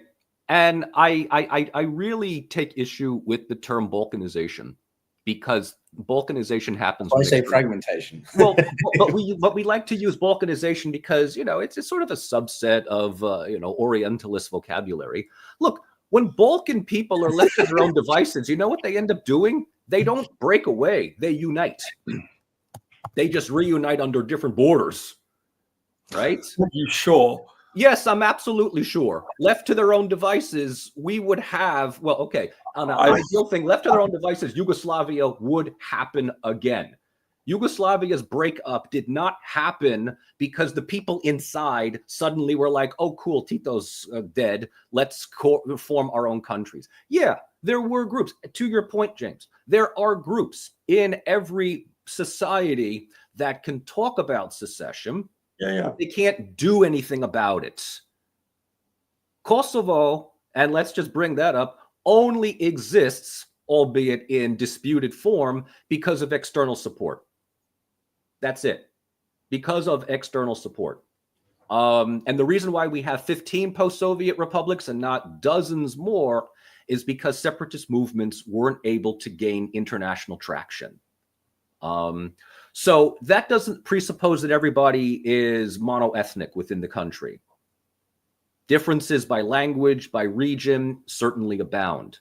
But when we talk about states balkanizing, that almost always comes from Western circles who dream of using that as a way of redesigning the region for their own purposes and finding useful idiots to, you know, have their way forward. But also in eliminating a larger potential competitive rival, right? So yeah, we talk about the breakup of Iran and the Azeris are living in Western Iran. I mean, good luck with that. I mean, you know, who are they going to get support from? The government in Baku. Baku doesn't do anything unless they get their tacit support from Ankara. So I wouldn't, I mean, I wouldn't go down. I wouldn't go that route. I know that a lot of people. I know a lot of people in Pentagon circles, in you know, London, whatever. They like to talk about these things because no, those people over there don't want to live in a artificial country. Look, every country is artificial. You want to talk about separatists? I can find you separatists in the United States. I can find you separatists in New York and New Jersey if you really want. You know, if you want to get external support for, you know, the secession of Texas or Florida, and a part of me almost wants to sell it, not even sell it. I'll pay Spain to take Florida back in some cases, right? I mean, you know, who's to, you know, we talk about fragmentation in non-Western countries. I mean, separatism exists, you know, across the board. But to my point, look, it does not happen unless there is external support. I mean, I think we could probably put this particular conversation. I mean, I don't think that we're going to, you know, regime change might happen, but it's not going to come from outside. And I think we need to be really careful about talking about fragmentation because, yes, there may be groups that in some sort of way thinks about it, but I just don't think that there will be any interest in seeing it happen. And, you know, to join the United Nations, as much as it matters anymore from what we've said earlier. And I do, by the way, I'm very pro United Nations. And I think it is very dangerous, the thought that, you know, it disappears. I know a lot of people seem to think it's a bit funny to say, oh, yeah, we should get rid of the ones who really worry me are the ones who say it and believe it. I just know that there's a lot who are just trying to be tedious trolls. They just have no idea what they're talking about. Yeah, exactly. No idea. Everyone thinks that the UN is the Security Council, which is it's much more than that. It's a minuscule or good. Do you know what FAO does? Do you know the instrumental role? Absolutely. World Food Programme, UNHCR, well, any of these, you know, well, the best example, and you hosted my former boss, Richard Goen, right, on your program. I've had him on my show. And what did he say about Afghanistan, right? When no nation, not even the Russians or the North Koreans were willing to talk to the Taliban, there was only one entity that was there to actually engage this entire new body that was going to be running a population, a country of 25, 30 million people. It was the UN. No one else was going to do it. No nation state. The point That's is that the UN has a role. Anyone tries seceding, it's not going to be accepted. They're not going to get the 5 votes needed from the 5 permanent members to get them through. It's blocked. It's going to be so. I think the overall opinion would be that even if regime change happened from within, that there would be incredible pressure to keep the country together. And even if tensions did emerge, then you would be dealing with trying to keep it together. So I think we need to maybe, as I say, damp down some of the sort of the more excited commentary on that. So again, you're not a fan of sensationalism, James? I'm surprised. Not terribly. Someone's asked if I am monitoring the chat. I am. I just want to ask this question to both of you: will the Europeans actually do anything? I mean, what do you mean? That's the thing. I mean, that's very relative term, isn't it? What does that mean? I mean, what do something? I as I said, my sense is that the European position will be that it will try and see itself as a broker of some sort. That it will, if it will do anything, it's more likely to do something diplomatic. And I think the Europeans will be having serious conversations about this, and I think they will see themselves as relevant in this discussion. What they can do at the moment and things, and that's when Europe might be in a stronger position to say to the Americans, and this is a relative understanding of the term at the moment, of course, and maybe speak to the Israelis. But of course, you have got that ICC indictment against Netanyahu, which means Netanyahu's probably rather disinclined to talk to the Europeans. But there's no one else apart from the Americans that, frankly, I think Russia potentially, could that be? Well, I think Putin, if he plays his hand correctly, and Michael, you might have more thoughts on this. If Putin wants to try, obviously he'd like to see the Islamic Republic stick around, because but he's not going to do more than what he's written. I made my video, which I've posted in the chat for people. Why Russia isn't coming to the aid of Iran. Partially because it benefits from the chaos, but also because it can't. But in this case, this breathing space might mean that Putin does have the opportunity to make Russia look like a responsible peace broker by encouraging the Iranians, Americans to talk, but also means that he keeps his important partner, Islamic Republic, around, which he kind of does need, right? I don't know if you have different thoughts on that, but that's I mean, that's both China and Russia have made it clear that they are invested in the current government in Tehran, or at the absolute least, they're invested in a country that has not undergone some type of externally sponsored regime change or externally sponsored fragmentation. I mean, that much is painfully clear. Putin has gone on record to say that if there is a need, Russia would be happy to mediate between Iran and Israel. Whether that, and I can only imagine that's just met with, this absolute ridicule from, European circles. The United States will most likely not take that up either. I mean, it's a good question about which would be a country that would be most appropriate to mediate. China comes to mind, but I don't think the United States would be would allow that at all. Would allow that at all to happen. We mentioned it earlier, and I know we're sort of already past the 2-hour mark. So you're right; we can keep going on and on. We have other things to do during the day here, but this is an intricate part of the larger study of conflict resolution. And James is absolutely correct on this by saying that, look, if you get the involved parties to the negotiating table, you've already achieved a lot by just getting them to come to the table. But one of the things that gets them all to agree is that they're all united on 2 things. One, they're ready to stop fighting. They're ready to stop the killing. And the old voting stalemate is essentially... Yeah.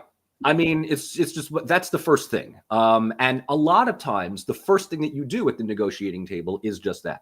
It's stopping the killing. The first step of conflict resolution is conflict management, which oftentimes comes by making a number of expensive decisions. to get them to stop fighting, which oftentimes leads to sort of the scenario that we have in Bosnia right now.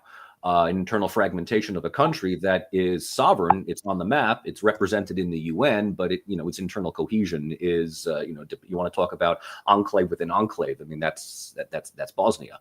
But what I'm trying to say here is that in order for that to happen, there needs to be a lot more happening, unfortunately, on the battleground and within the economic field. Israel needs to realize that it cannot just simply use up its current stockpile of ammunitions and then rely on Big Daddy America to give them the next one. I mean, they take a look at what's happening in Ukraine, and the rhetoric is, at least prior to Trump coming in, that Ukraine must be defended at all costs. Europe is still saying this. Ukraine must be defended. This is enough for Zelensky to realize that he will absolutely hold his Western sponsors' feet to the fire by saying, you made this promise, so you're in it until we win it. Israel knows this better than anybody else. It does not matter if it's Trump or Harris or Biden or whoever. You're in the White House. You have a strategic commitment to the state of Israel, economically, diplomatically, and militarily. They know this. So in order for there to be real, serious peace talks, not just between Israel and Iran, but the idea that Israel needs to be held feet to the fire by saying, hey, guess what? Genocide is not going to work. And your idiotic plan for Lebensraum is no longer going to be supported. A lot needs to change. And a lot of that has to happen within the internal dynamic between Washington and Tel Aviv. And until that happens, Israel will continue to exacerbate these tensions, knowing that they have the defense militarily and diplomatically at the UN. And it doesn't matter what you think about Iran, because Iran could be knocked out and we create new security dilemmas in the region. I mean, I feel like we're reiterating a lot of what we've said 2 hours. Before. I mean, gentlemen, I as I say, I could keep going for this indefinitely. I mean, there's plenty of people who want us to talk more about things. Would Russia support Iran with weapons and such things? I'm trying to find some of the comments here. This one, and anti-aircraft munitions, no, because they need it for their own actions in Ukraine. They can't even defend their own airspace, let alone supporting the Iranians, and we've seen that now. The Americans went in completely undeterred or whatever, no opposition whatsoever, and did what they did yesterday. So the Russians are not going to do anything. By the way, has this disrupted Iranian drone supplies? Do you know? It has set back supplies. One estimation I said was, this was before the US struck. But the problem is, James, that it's very difficult, other than satellite imagery, to get a clear essence of the impact on the ground, right? No meteorite things exist in Iran. No, I'm just wondering what I think it set it back about a good quarter, a good 2 to 3 months worth of consistency. I mean, that gives Russia an incentive to want. No, it does. Putin, for whatever he likes and says that he does X, Y, and Z, this is not a good thing for Moscow. And the Russians will have to do something, I think, if they want to ensure that Iran doesn't completely capitulate in one way or another. And I think that the Russians will ironically be one of the biggest pressure points on the Iranians not to do too much in response, i.e. over the Strait of Hormuz or something like that. Also because the Russians have their dark fleet, their shadow fleets coming around there with the oil supplies, which could be disrupted by American intervention in there anyway. So I think, if anything, the Russians are actually going to be, behind closed doors saying to the Iranians, we don't actually support you doing too much, mainly because it detrimental to us. I think the Chinese are a big enigma in this. And the other one that I would encourage you to follow, and specifically also, James, because you're just south of a part of the territory which they only recognize, is Turkey. The Turks, I think, are going to be quite... Well, Erdogan's already hosted the Iranian Foreign Minister, I think, today or tomorrow. And he just, was it yesterday or the day before, he gave a real tub-thumping speech for Muslims to unite. Yeah, no, I think Erdogan's going to be... Was that before or after he gave the next round of economic and military assistance to Israel? I mean, Erdogan's a snake. I mean, we know that. I mean, Erdogan plays both. Everyone knows Erdogan plays both sides. Well, he's a snake oil salesman, Yeah. to quote one of my former colleagues. James, I don't know. You look exasperated. No. I mean, it's just I think yes, it's quite interesting that, you know, and to come back to this point, Pyotr, as you are aware, and for anyone who wants to start a YouTube channel on international relations, one of the things you learn is just very much how different countries respond to things. It becomes a very interesting way, and especially the larger you get, the more comments you get, the more sense of how it's a bit like opinion polling. You know, you get to a certain point and you get a sense of how a country sees it. So after Pakistanis who are furious at what's happening in Iran, Turks are pretty much up there, I have to say. But you know, a lot of the comments I've been having is really, really anti-Israeli from Turkish audiences. So yeah, it's the Turkey factor is an interesting one. Yeah. And Michael, no, the only I was grinning is because there is all the theory that Turkey is truly actually much more pro-Israeli than Erdogan is letting on. I sort of Interesting. There was a question that came, months beforehand. If we were still just to focus on, let's just get really precise and focus on Gaza and preserving Gaza, rebuilding Gaza, it has to come with international support, but it can't just come from the UN. I mean, it literally has to come from the sponsorship of major countries. And I'm thinking, as crazy as it sounds, and Turkey is the one country that seems like the most credible in providing some kind of physical presence in Gaza's rebuilding and its internal cohesiveness. It's the only one that I think would be able to provide some deterrence against Israel. And of course, that's going to create a whole deluge of comments pro and anti in the response here. But while all of this is happening, Israel is still committing genocide. They are still sending missiles into not even to what's left of Palestinian communities, but they're openly shooting at Palestinians that are just trying to scrounge for food. So if you thought that they would be deterred by Iran, I mean, the worst of the Holocaust took place in 1944. After it became clear that Germany was about to, lose this war. So we can't lose sight of that. And what's going to happen? I mean, we talk about a lasting solution here. It can't just simply be between Israel and Iran. It has to include airtight provisions for a Palestinian state, not just by the rebuilding of Gaza, but the entire ideological concept of settlements has to be dismantled. Full stop. Has to be dismantled. The entire concept of Zionism, and this is why it's almost a fool's errand. The entire ideology of Zionism needs to be scrutinized, if not absolutely deconstructed, in order for this to work. Not just in Israel, but in the United States. So we can see what a complex situation that we're effectively dealing with, because there are all sorts of moving parts. And, and I've said already, I can actually see that Iran would say, as part of the thing, it needs a face-saving climb down and some sort of movement on a Palestinian state. I think personally speaking, I think that the Islamic Republic is too invested in its opposition to Israel to engage in any sorts of meaningful discussions at that level. Frankly, I just think we're too far in, James. We're too far in at this point. There's no. No, I mean, I think, so I'm just trying to make sense of what, how we would understand a peace process and a potential landing zone for a peace settlement. As I say, in very much the sense of, you can say it's premature to think this way, but you have to think this way, because it's only when you start to consider these sort of end outcomes that then you can start to conceptualize how you would possibly get there. So it's not a pointless thing to be doing, to break down and say, right, okay, what would we want to get out of this?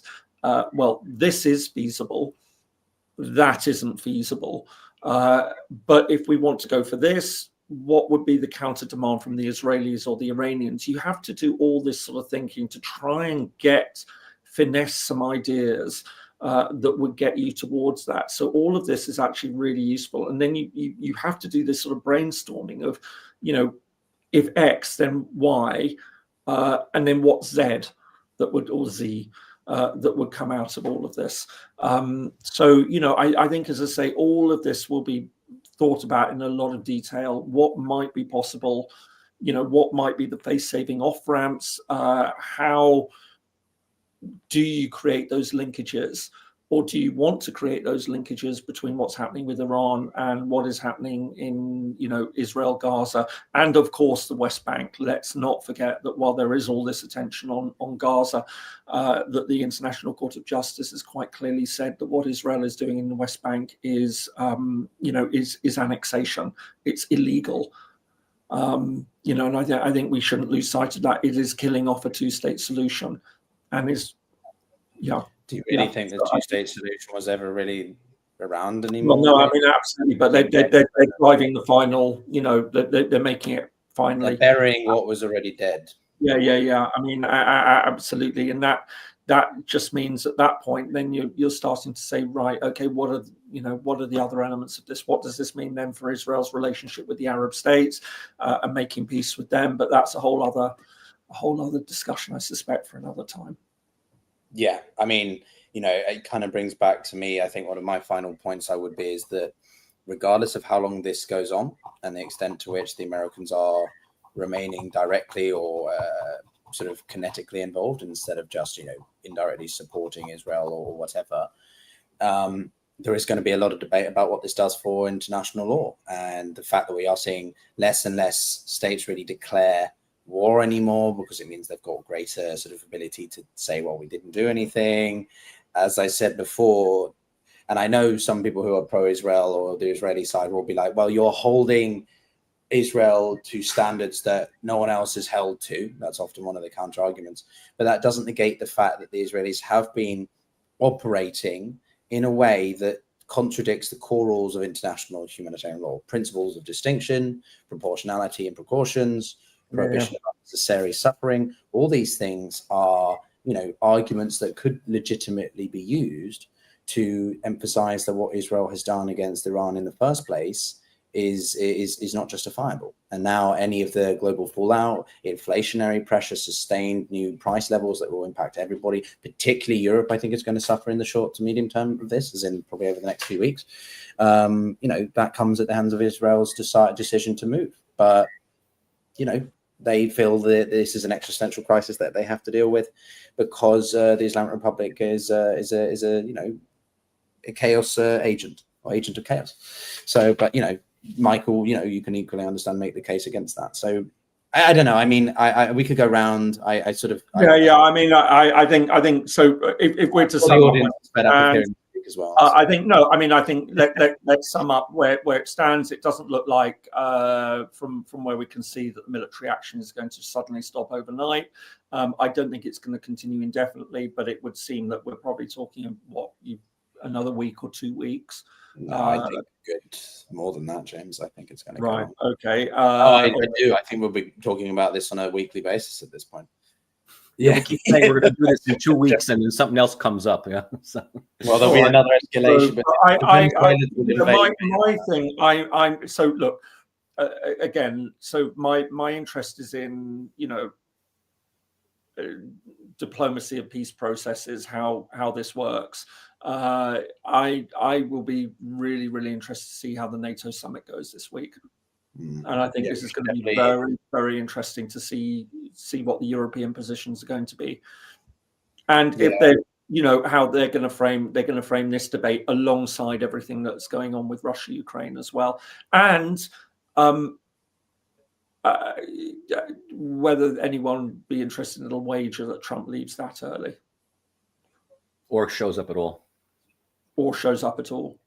I don't think he's going. Has he announced he's going? I don't think he's even announced that he's going. Where is he being held this year? I need to double check. I'm very skeptical that he would even go. I think he's going to send good old Rubio as his lapdog to go there. Rubio's a little bit more of a conventionalist in international security like that. I don't think Trump's going to bother with it. I don't think he needs to. And quite clearly, he's given up on Ukraine. He seems to be giving up on Gaza. Iran is now his, attempt to try and get some kind of result somewhere. I just think he's going to find NATO a bureaucratic bunch of bigwigs who are talking about things he doesn't care about. I did have to laugh that the Dutch. I'm just checking this. Maybe I dreamt it, but it was so the Dutch security operation. And for anyone who knows anything about the Netherlands, they will. This is. Is bloody funny, frankly. The operation for security is Operation Orange Shield. So but that's just in no, James, you're misreading that. That's just in reference to the Orange Army. The football fans, the supporters of Verstappen. The orange colour. It's nothing to do with Donald Trump. Dutch and their ability to have a very understated sense of humour. It's nothing to do with know a lot of the intricacies. Innocent and say, but orange is our national colour. Yes, exactly. You saw what the Orange Army, how they played in the football team. A security operation for Trump and calling it Orange Shield, and then being able to so innocently say, but this is what's anyone upset about? Yeah, so that was in these rare times of not a lot of amusement. That one did definitely make me laugh very hard, and I'm glad I didn't dream it. Yes. Well, next we'll have Operation. We'll have Operation Fake Tan or something, or Botox. Operation Botox. So about 6,000 delegates and leaders from 32 countries, including US President Donald Trump, French Prime Minister Macron, British Prime Minister Starmer, will attend the closed-off event at The Hague's World Forum. So Trump is expected there. So Donald Trump did say in the past 10 minutes that he posted a long message. Trump writes, "We had a spectacular military success yesterday, taking the bomb, in quotation marks, right out of their hands, and they would use it if they could, exclamation mark. But as usual, and despite all of the praise and accolades received, this lightweight congressman is against what was so brilliantly received. He's attacking Congressman Thomas Massie. The president concludes, MAGA is not about lazy, grandstanding, non-productive politicians, of which Thomas Massie is definitely one." Wow, he can't just celebrate he has to make sort of political. No, of course he can't. Of course he can't. And the Iranian president has said that there must be a response. He says we will do something. So anyway, there we go. Final words, gentlemen. I'll pass the microphone to you both. I'm talked out. Time for a bit of food. And same here. All right, gentlemen. Thank you very much, everyone watching. Thanks a lot. I think we shall see where all of this goes. But as I say, my real interest is what happens at NATO this week, and if Trump does show up or if he leaves early. Yes, no, NATO is the next thing to watch, everybody. Do be sure to do that. I have linked in the chat below, at least on my channel side, a video that I made in my raw reactions to this, which we've covered in large part, but there's one point I did cover that don't think we did. If you want to check that out. James posted a great video a few days ago, and Michael, I'm not sure what you did actually in recent days. Have you translated anything recently? Well, I'm glad to know that you haven't been visiting my page. No, I did Putin's address at the St. Petersburg International Economic Forum, just basic economic stuff, nothing all that exciting. And I'm going through the last 2 hours. Didn't he say that Ukraine is part of Russia? That was in the Q&A. That was in the roundtable where... You didn't see any difference between the people of Ukraine and the people of Russia. Right. So that's a bit more interesting stuff there, which I'm going to include. So... I had planned to have that up and ready probably this afternoon, but here we are talking for almost 2.5 hours. So if I can't get it up today, I will have it up probably tomorrow or Tuesday at the absolute latest. Yeah, here I am squatting in a friend's apartment because I had surgery recently, and I'm not feeling at my tip top. So I think course. she's probably had enough of my live streaming for 2.5 hours in the corner. But anyway, that's it from us, guys. Thank you so much for watching. I know I'm just a master's degree holder, so clearly, you know, do subscribe to the professors because they know everything and I know F all. Sorry, it's my slight tongue-in-cheek snarky. Yeah. And we'll see you all next time. When Pyotr gets beyond feeling sorry for himself, yeah, go and hop over and have a look at. No, I'm joking, but yeah, we try and make some mistakes. James and I, there's a reason why James and Michael keep coming back, because clearly either they just do it out of sympathy, they like taking the piss, or they actually think that I know something. So anyway, thanks a lot, everyone. We'll see you all soon, and well, stay safe. Thank you all. Thank you, everybody. Night all.